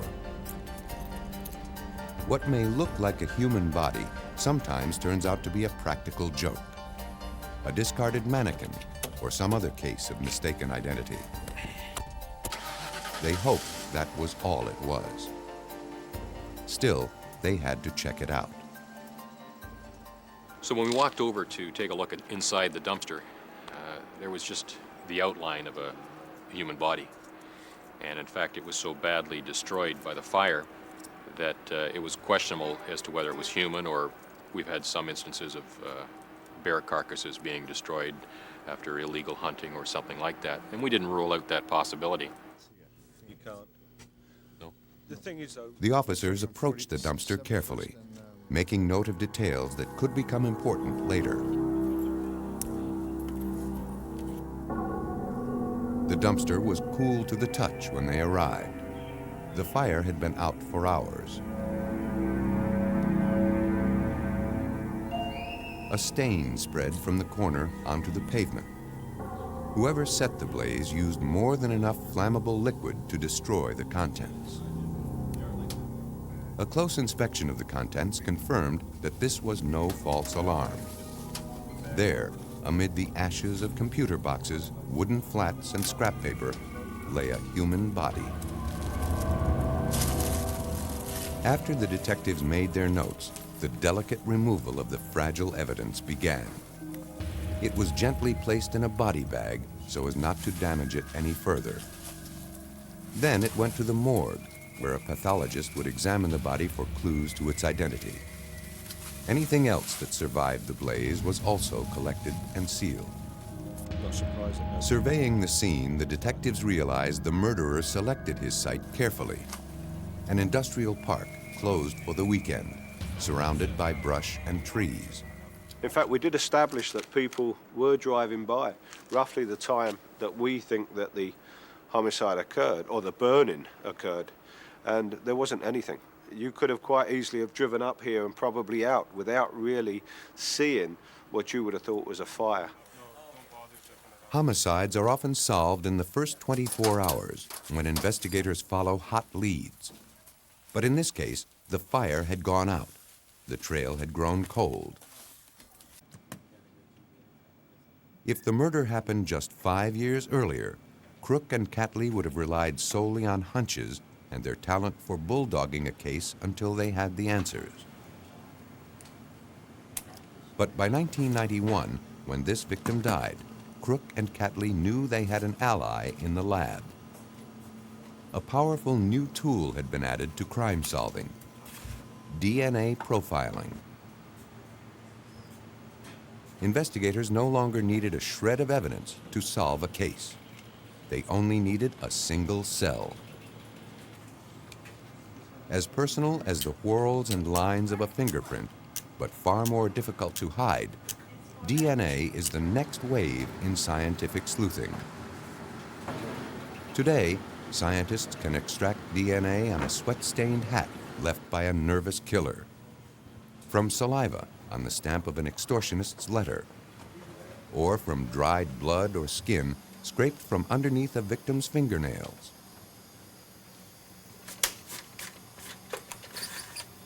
Microscopic evidence has always been left behind by criminals. Only with the advent of DNA profiling has it become incriminating. DNA, or deoxyribonucleic acid, contains every detail that makes you human. Back to where it was. No two people, except identical twins, share the same patterns. DNA is small enough to fit inside the nucleus of every cell. Its shape is a double helix, like a spiral staircase wrapped around a column. Uncoiled, the double helix would stretch to 8 feet. About 99.5% of everyone's DNA is the same, but some sections vary greatly from person to person. By studying those sections, scientists can identify victims and unmask murderers. In the Virginia Division of Forensic Science in Richmond, Paul Ferrara runs one of the most progressive DNA testing labs in the country. With the sensitivity of this technology, I don't know that I could go in and commit a violent crime and just not somehow leave something of me behind. And that's all it takes with this technology, just some little piece of me that's got a cell with a nucleus in it, and I'm in deep trouble. Heat is the enemy of DNA, and fire is the bane of forensic investigators who try to recover DNA from torched crime scenes. A week after the victim was found, Crook and firefighters recreated the inferno to see if it could shed some light on the crime. Whether by design or accident, the killer left one lid open, creating a downdraft inside the dumpster. The rushing air whipped the flames into a frenzy.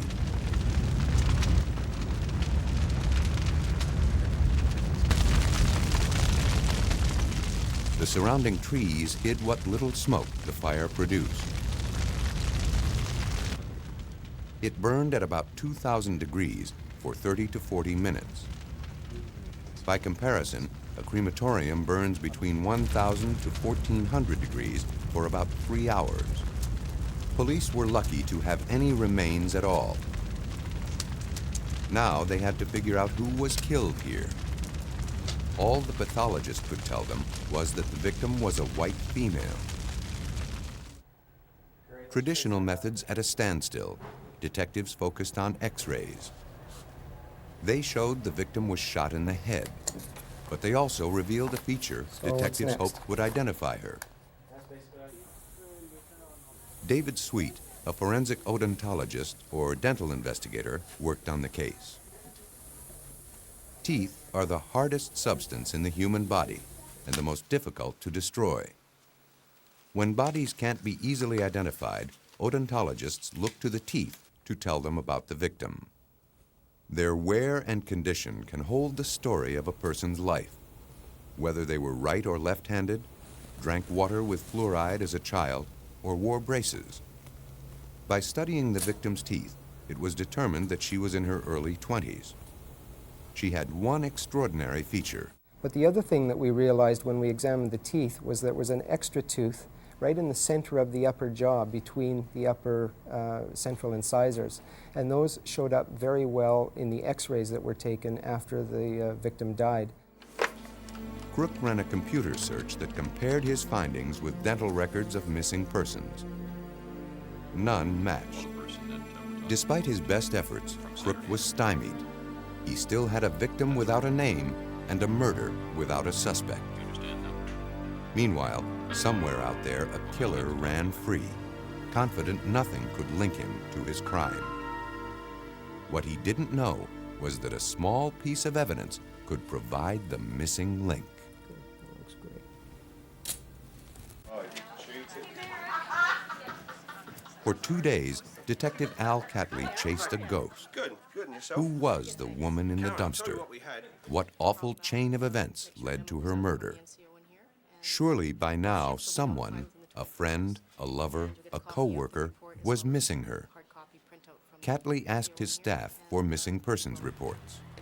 One stood out. Lynn Breeden, age 30. Her roommate filed the report. He had dropped her off at a friend's house. The friend saw her leaving a nightclub around 3 a.m. the night before the burned woman was found. She left with an unknown man. 3 days later, a woman posing as Lynn Breeden tried to empty her bank account. The woman presented a withdrawal slip with Breeden's account number. Hi, I need to make a withdrawal. Okay. The teller knew she wasn't who she claimed to be. When she questioned the imposter, the woman became flustered. When the teller tried to detain the woman, she hurried out. No, I need you to stay here. Wait, I gotta go. No, I need you to stay here.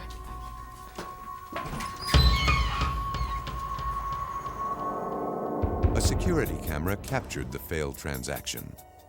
Analysis of the film revealed a man waiting for the woman in the parking lot. Police made a photo of the woman from the tape and ran it in the newspaper. She was identified and called in for questioning. She told police a friend had offered her $500 to scam the bank. She knew nothing of the murder. The friend was Chris Cruz, an exotic dancer who used the stage name Tony Devons. Detectives placed him under constant surveillance, then asked him to come in to speak with police. Not realizing police were watching him, Cruz parked his car 2 blocks from the station and walked the rest of the way. The surveillance officers called Sergeant Crook to tell him they thought Cruz must be hiding something in his car. When Cruz arrived at the station, police asked if they could search his car. He told them the car was at his parents' in another county. They knew he was lying. They told him they knew where he parked it, and they didn't need his permission to search it. Reluctantly, he handed over the keys.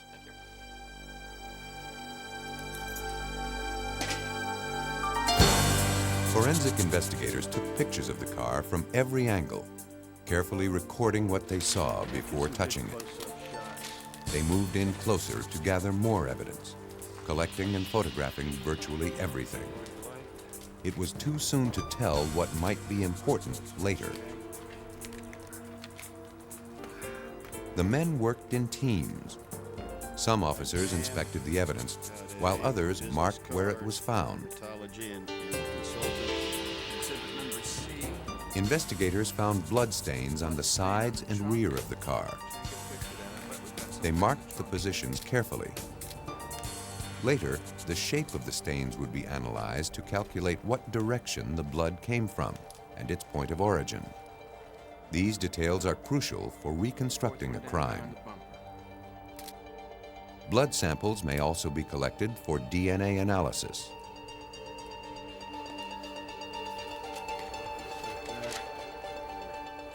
Police searched the car inside and out.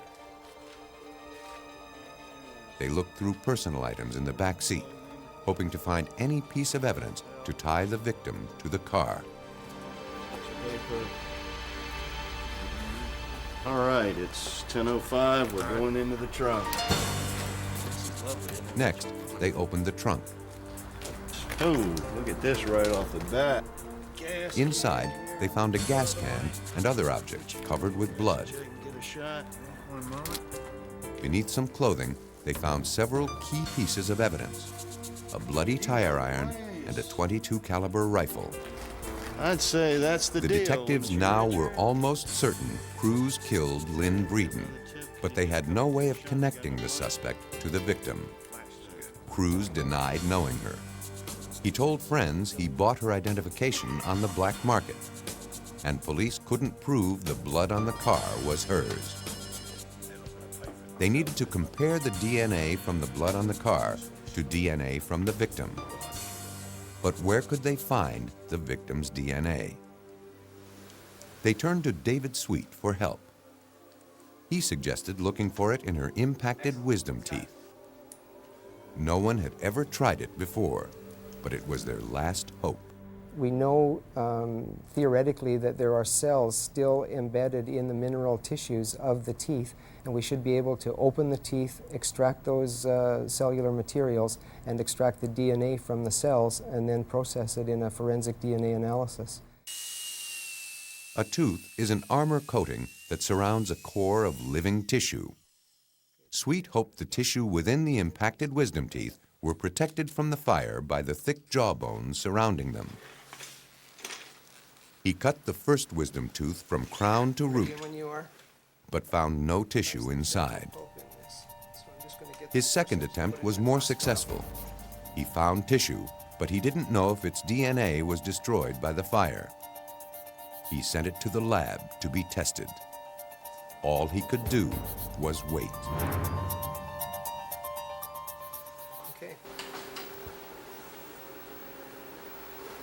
Did Chris Cruz kill Lynn Breeden? The answer was in a forensic lab in Vancouver, where the victim's tissue was sent for testing. Finally, Dr. Sweet received the results. The DNA survived the fire. What's more, further testing showed the DNA from the victim matched the DNA from the blood in Cruz's car. The lab calculated the odds that it wasn't the victim's blood were 1 in 540 million. Dr. Sweet proved that Lynn Breeden was in the car the night she died.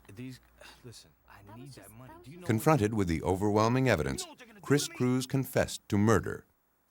Based on interviews, detectives pieced together a likely scenario of that fatal night. Breeden once borrowed a great deal of money from Cruz. Now he wanted to collect. Breeden refused to pay him. Cruz lost his temper.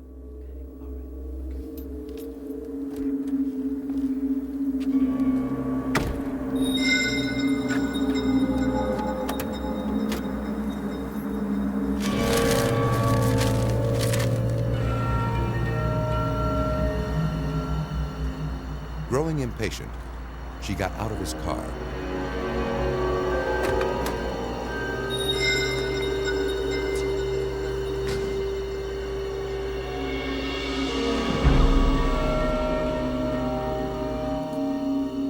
Cruz beat her, shoved her body in the trunk, and drove to the dumpster.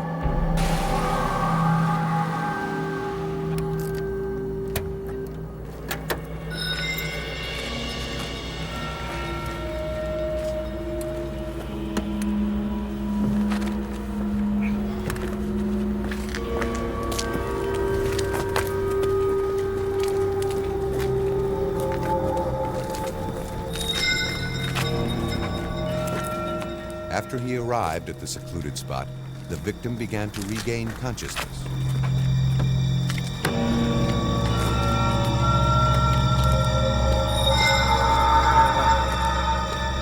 Chris Cruz shot her.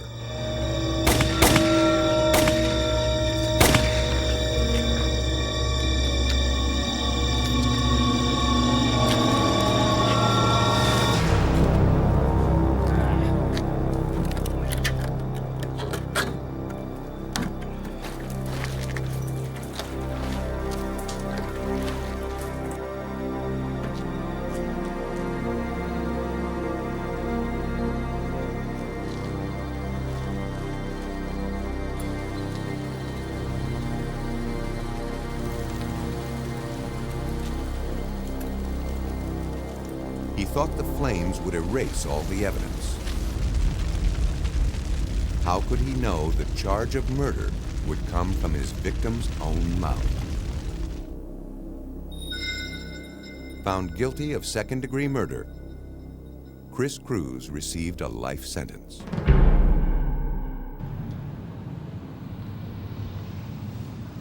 In rural Clay County, Alabama, a drive along Route 31 leads to a town caught between memories and progress,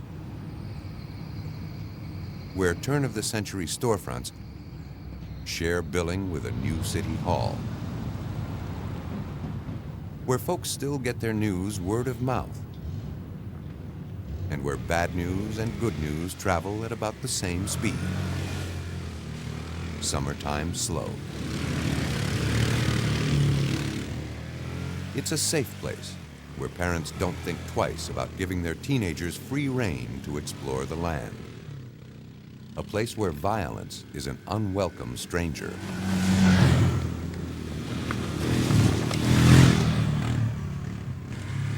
On July 22, 1995, 3 riders on all-terrain vehicles discovered a burned mattress in the woods, and beneath it, what appeared to be blackened bones. They contacted Sheriff Ralph Toland, who responded to the call. You think you've got a body? 3 miles. 3 miles east of 4977 intersection. Okay, we'll be on our way.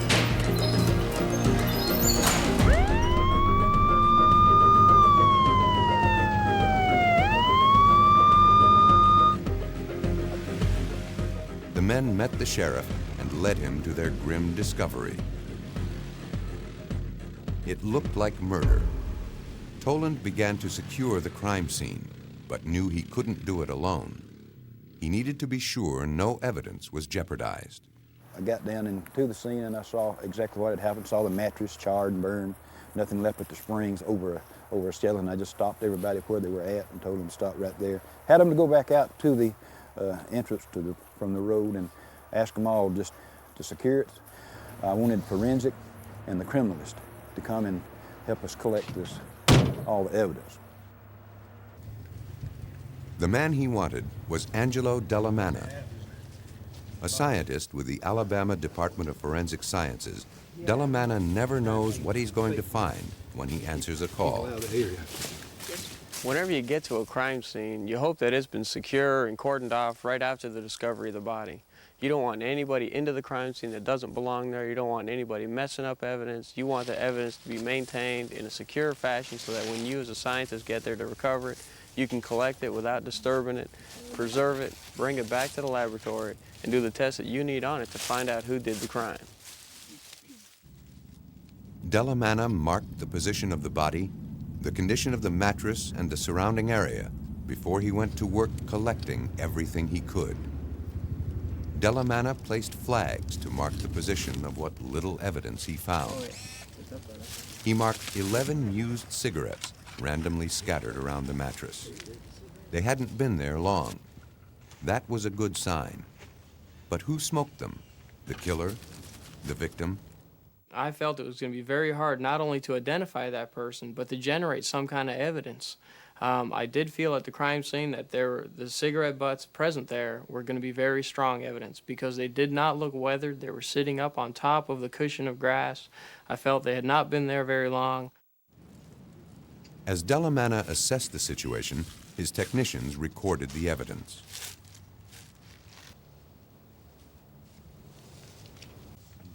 Since technicians don't want to leave part of themselves behind, they wear gloves. Dellamana's people had been trained so they don't unwittingly destroy the very clues that they're trying to save. If forensic scientists are careless in how they collect, store, or process evidence, they'll leave themselves vulnerable to attack in the courtroom. After the evidence was marked, photographed, and recorded, technicians carefully collected it. Bodies don't just turn up without someone missing them. Sheriff Toland already had a sinking suspicion about who the victim was. The week before, Jimmy Paris called him to report that his wife, Peggy Laughlin, was missing. Sheriff Toland decided it was time for his deputies to pay Paris a call. You can't think of anywhere else she might have gone? It was no secret around town that the couple had more than their share of knockdown, drag-out fights. No one would be surprised if Peggy just decided to up and leave. Meanwhile, the medical examiner compared the victim's backbone to spinal x-rays of Peggy Laughlin. They matched. Jimmy Paris became the prime suspect. But where was the evidence? Paris denied being anywhere near the woods that night. Dellamana tried to put the pieces together, but he didn't have enough of them to complete the picture. The forensics team turned up nothing at the crime scene. The cigarettes were the only clue untouched by the fire. The answer must lie with them. Detectives told him both Peggy and Jimmy smoked. You can be looking at a case and feel going in that there isn't very much evidence there. The investigators don't think there's very much there to work with. But when you, as a forensic scientist, find that small piece of evidence, that one link that can either nail the suspect or clear a falsely accused individual, the rush that comes from that makes all the long hours worthwhile. If he could lift DNA from the cigarette filters, he could compare it to the DNA of Paris and Laughlin. If he could prove they were together in the woods, Toland could make a case against Paris. Delamanna shined an ultraviolet light on the cigarettes. The light revealed the saliva-soaked areas. DNA can be obtained from saliva and lip cells. He marked the outline of the glowing portion he wanted to test. Then he carefully trimmed it away and sent it to the lab for DNA profiling. To build a DNA profile, what we do first is we take our evidence sample, blood or saliva or whatever the DNA is in. Okay, what we do is we break open the cell and release the DNA. So we extract the DNA from whatever it's on. We clean it up and we look at specific areas or addresses on the DNA, and we make millions of copies of that area big enough so that we can see it. Once the DNA profile is done for each person in the case, we can then compare it to the evidence DNA profile and see if there's any matches there at all. He was encouraged by the results. The lab identified DNA from 2 people, and 2 of the cigarettes held DNA from both people, meaning they shared their smokes. Could Delamanna prove those 2 people were Jimmy Paris and Peggy Laughlin?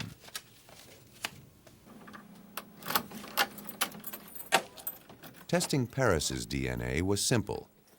Cooperating with police, he gave a blood sample, which provided ample DNA to analyze.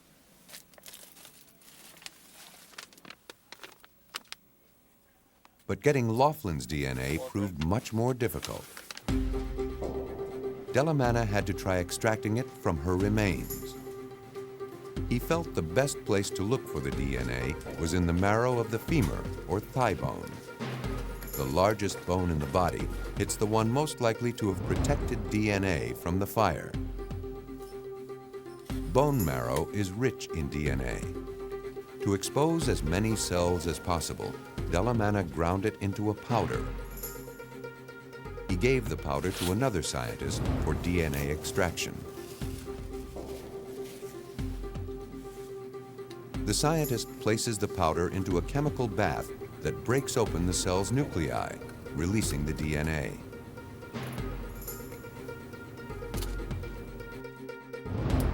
Once the DNA is in the solution, bone fragments, chemicals, and impurities must be removed.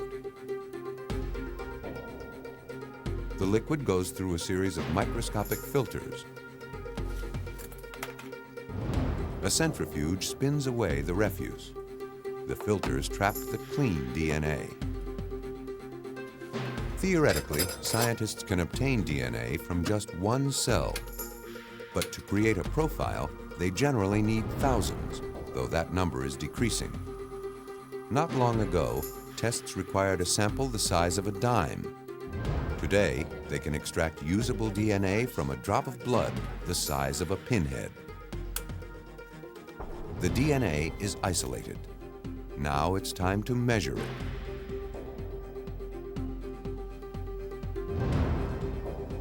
When the DNA is drawn through a membrane, it creates a band of color.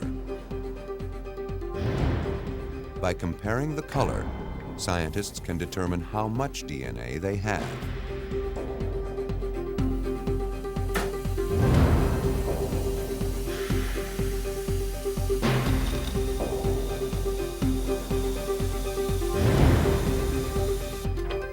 Delamanna examines the results, which appear as small, dark bands on a piece of film. DNA is measured in minuscule quantities called nanograms, or billionths of a gram. The test results tell Delamanna whether he has enough DNA to work with. Unfortunately, there's only about 0.3 nanograms of DNA in that sample. That's point and then 9 zeros and a 3 grams of DNA in that sample. Delamana didn't have enough usable DNA for testing, but he had an ace up his sleeve, a scientific process so revolutionary, its inventor, Carrie B. Mullis, won the Nobel Prize.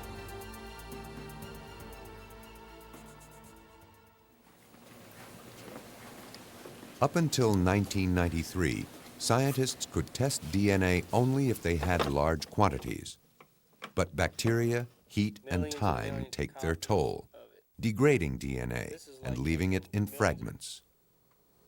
A process called PCR, or polymerase chain reaction, enables scientists to make multiple copies of DNA. DNA is made up of 4 chemical units: adenine, A, thymine, T, guanine, G, and cytosine, C. These units are strung together like beads. A joins only with T, and G joins only with C. PCR works by splitting apart the double-stranded DNA like a zipper. The thermocycler heats the DNA, separating the A from the T and the G from the C, essentially unzipping the helix down the center. More of these chemicals are added to the solution, and the 2 halves of the helix use them to make themselves whole. Repeat the process, and the 2 become 4, and so on, until millions of copies are created and the sample can be measured. When making a DNA profile, scientists don't need to compare the entire DNA molecule. They only look at several sites along the helix. If these sites are the same on both samples, the DNA most likely came from the same person. It's considered a match. Scientists used PCR to create enough DNA from the bone to do a profile. But the quantity and quality of the DNA was poor, so they could measure only 1 site. But in order to make a match, they needed to identify at least 2 sites. How could they find that second site? Delamana knew that a child's DNA is a combination of both parents' DNA. To solve Peggy Laughlin's murder, Delamana needed help from her brothers and sisters. If he could do their profiles, then he could work backward and calculate Peggy's. Once we knew we didn't have enough DNA to build Peggy's complete DNA profile, we had to go and get a blood sample from every one of her brothers and sisters that were in the United States. These samples came from all over the United States. As Delamana's investigation continued, Sheriff Toland received a call about an abandoned van found in a neighboring town. A license check showed it belonged to Jimmy Paris. Inside, forensic scientists found blood on the ceiling and walls. Part of the carpeting had been torn out. I tell you what, Dan, right. Above your head, right above your head. Whoa, yeah. You got 3. I see it. Based on this evidence, they obtained a search warrant for Paris's home. Hey, Jimmy. Hey. Sorry to bother you. You let us in. That help us just fine. Stand aside there, back off with them. Found it. Deputies searched the house for any clues that could link Paris to his wife's death. But they found nothing.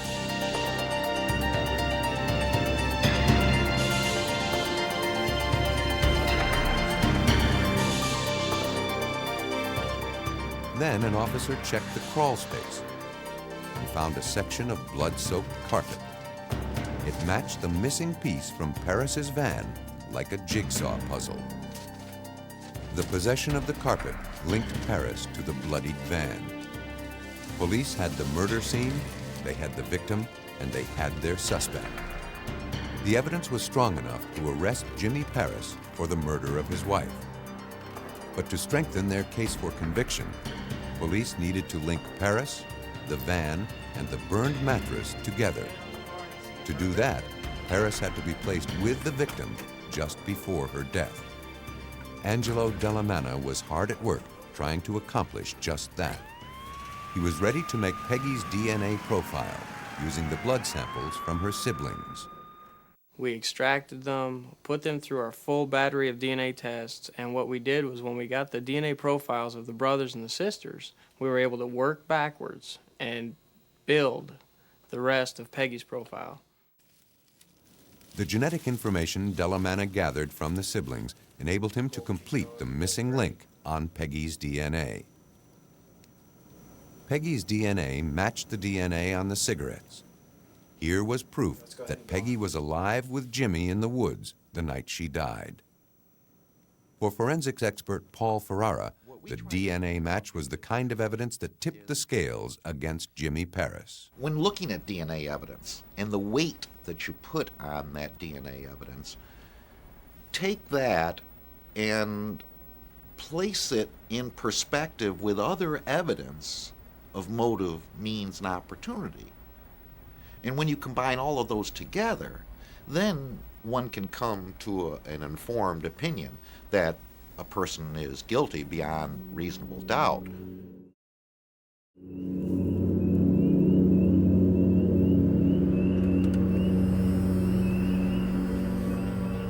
Paris had the motive, means, and opportunity to kill Peggy Laughlin. He was a jealous man, and he'd begun to suspect Peggy of infidelity. On that night, he invited her into the woods. He brought along a mattress, placing it on the ground and covering it with a blanket.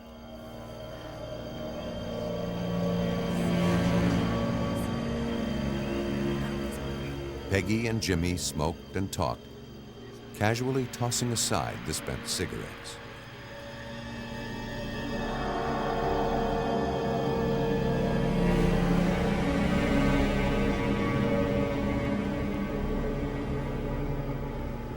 There, in the saliva and lip cells, lay the code of the murderer's identity, waiting to reveal its secret.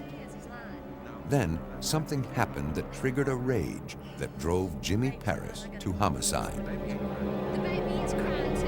You just leave the baby. No, I'm gonna go with the baby. You hear me?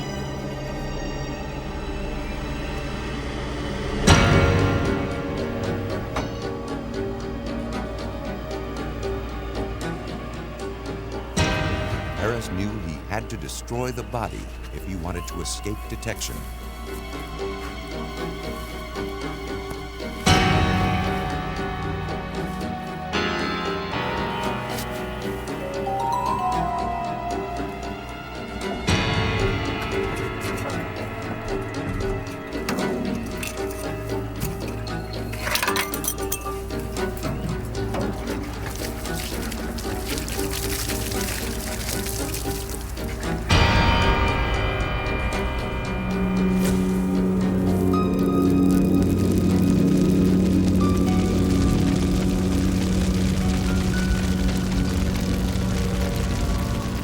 Probably thought that if police couldn't find a body, they couldn't link him to the crime.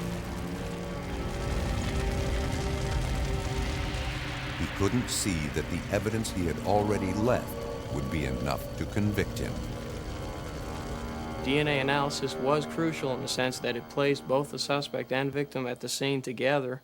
And in that case, having those small pieces of evidence allowed us to put a guilty man in prison and allow the family to put closure to a terrible incident.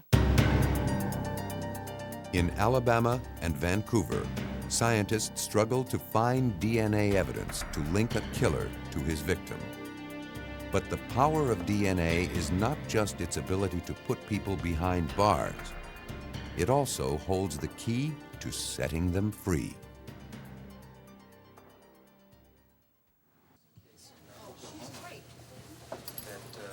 Attorney Barry Scheck, part of O.J. Simpson's criminal defense team, doesn't believe everyone behind bars is guilty. Using DNA, he's making a strong case. Scheck heads the Innocence Project, a program at the Benjamin N. Cardozo School of Law in New York. The program is dedicated to exonerating the innocent through DNA profiling. Serological Institute. Sorry, yeah, right. And that they had actually responded, we have something but not enough to test. That's in one case. Czech provides the expertise. The students do the legwork, sifting through hundreds of cases, looking for those with the most promise. Once cases are identified, the students investigate whether the evidence still exists. If it does, they see if it can be used for DNA testing. I don't know. There's nothing in the red well 2 yet. It became clear to us that DNA had the power to go back into old cases, re-examine it, and exonerate people that had been convicted many years ago, that lots of people felt might be innocent. The Innocence Project helped exonerate 30 of the 40 people released through DNA since the project began in 1992. Today, startling FBI statistics show that 1/4 to 1/3 of all DNA testing at its lab clears a suspect. No one knows how many innocent people remain in prison across the United States, but the Innocence Project is doing its best to find them. Now we have all these cases of people who have been convicted who can credibly come forward and say, look, I didn't commit this crime. There was serological evidence that was introduced against me. There was hair evidence that was introduced against me, for example. Please test items in my case. It'll prove me innocent. And that's happening in case after case after case. Louise Hochberg is the executive director of the Innocence Project. In 1993, a convict named Troy Webb appealed to her colleagues for help. He trusted DNA to prove he was innocent of rape. Troy Webb first wrote to us in 1993, and I understand from Troy that the way he got to us was through his cellmate, who apparently was also a client of the Innocence Project. Webb was arrested in 1988 after a rape victim picked him out of a photo lineup. Eyewitness identification has led to most convictions where defendants were later proved innocent through DNA profiling. Hochberg believed in Webb's innocence, but it would be 3 years before she and her students returned him to his family in Virginia Beach, Virginia. The principal criteria for us is, number one, can this person make a credible claim of innocence? And number two, the most important, is there biological evidence in the case that we can test, which combined with other factors will be determinative, will prove that this person did not commit the crime for which he or she was convicted. The Innocence Project had evidence in the case sent to Paul Ferrara's forensic lab in Richmond. There, scientists compared DNA from evidence left at the rape scene to DNA in a blood sample from Troy Webb. The level of the technology, even 10 years ago, was such that we couldn't eliminate Troy Webb, for example, as the possible contributor of the genetic material. But by the same token, we wouldn't have been able to eliminate a large percent of the population. Before they could start the testing process, the lab had to retrieve genetic material from evidence stored 7 years earlier. Once it was identified, they had to see if it contained viable DNA.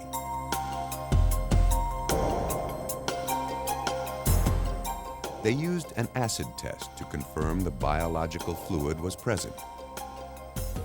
If the fluid is present, the indicator liquid turns purple. Another method is to use a light source, called an omnichrome, that makes fluids glow.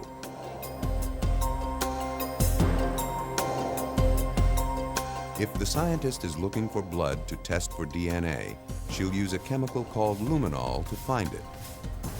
Luminol can detect the faintest trace of blood, making it especially helpful in instances where blood may have been washed away by rain or where a killer has tried to remove it. In Troy Webb's case, investigators swabbed the evidence from the victim's clothing. The sample would contain the perpetrator's DNA. They'll compare it with Troy's DNA. Comparing DNA is a matter of comparing the lengths of strands of genetic code at specific points on the double helix. Scientists place the DNA sections they want to compare into a gel. The DNA has a negative charge, so scientists can use a positive charge to pull it through the gel. The longer pieces travel more slowly than the shorter pieces, so two pieces of the same length would move the same distance. If the DNA from the evidence and the suspect move the same distance across the gel, scientists know they're the same length and they have a match. If the segments don't move the same distance, they couldn't belong to the same person. The segment lengths can be seen and measured under lights that make the DNA fluoresce. These are the printouts of the actual DNA profiles in the Troy Webb case. They fade with time, so scientists take photographs for a permanent record. Scientists needed to compare only one site on Troy Webb's DNA strand to the DNA from the evidence. If it didn't match, he couldn't have committed the crime. 4.2, 4.3, and the corresponding pattern. Besides comparing Webb's DNA to the evidence, it's also compared to the DNA of the victim and the rapist. The dot patterns make the differences between the DNA perfectly clear. None of the DNA matches the DNA from the evidence. This DNA type did not come from Troy Webb, and the true rapist in this case is actually still at large right now. On September 7th, 1996, the Innocence Project released the results. In Virginia, where new evidence may not be presented more than 21 days after sentencing, the only option was clemency. The governor reviewed the petition and granted the pardon. There is no greater good that a lawyer can do, in my judgment, than to look back at old cases, and if it can be demonstrated that an injustice was done, to right it. On October 16, 1996, Troy Webb emerged from prison a free man. The first thing he wanted to do was eat a 7-foot sub from Philadelphia Cold Cuts. He now works at the sub shop. He's made new friends and reestablished a bond with family. He lives with the same faith and hope that kept him going in prison, and he's grateful to the Innocence Project. They're like family, really, you know, because wasn't for them, I'd probably still be locked up, you know. But they helped me, you know, for free at that, you know. So, couldn't ask for too much more. All hope is not lost of catching the real rapist. Virginia has amassed the largest database of DNA in the country by collecting blood samples from every convicted felon. 20,000 a year. Tens of thousands of blood samples pour in every year, creating a backlog of more than 135,000 samples in cold storage. Still, of the nearly 10,000 DNA profiles in the databank, Virginia has already solved 18 crimes by matching DNA from the crime scene. If the DNA from the case can be matched with DNA in the databank, the rapist will be found. Our DNA databank here was one of the early ones created. I think we had one hit in 1993, none in 1994, and then 5 in 1995, then 12 in 1996 alone. And the database, even in 1996, only numbered less than 9,000 profiles out of those 130,000 samples we have. When we get to the point where we have the convicted felon profiles, all 130,000 of them, the number of these hits is going to skyrocket dramatically until the point at which they are commonplace. If you are innocent of a crime, DNA technology is your best friend, your best ally. But conversely, if you're guilty, it's your worst enemy. DNA profiling holds tremendous power for a technology still in its infancy. In its first 10 years, the diminutive double helix has quickly become one of the new detective's biggest allies, bringing criminals to justice and delivering justice to the innocent.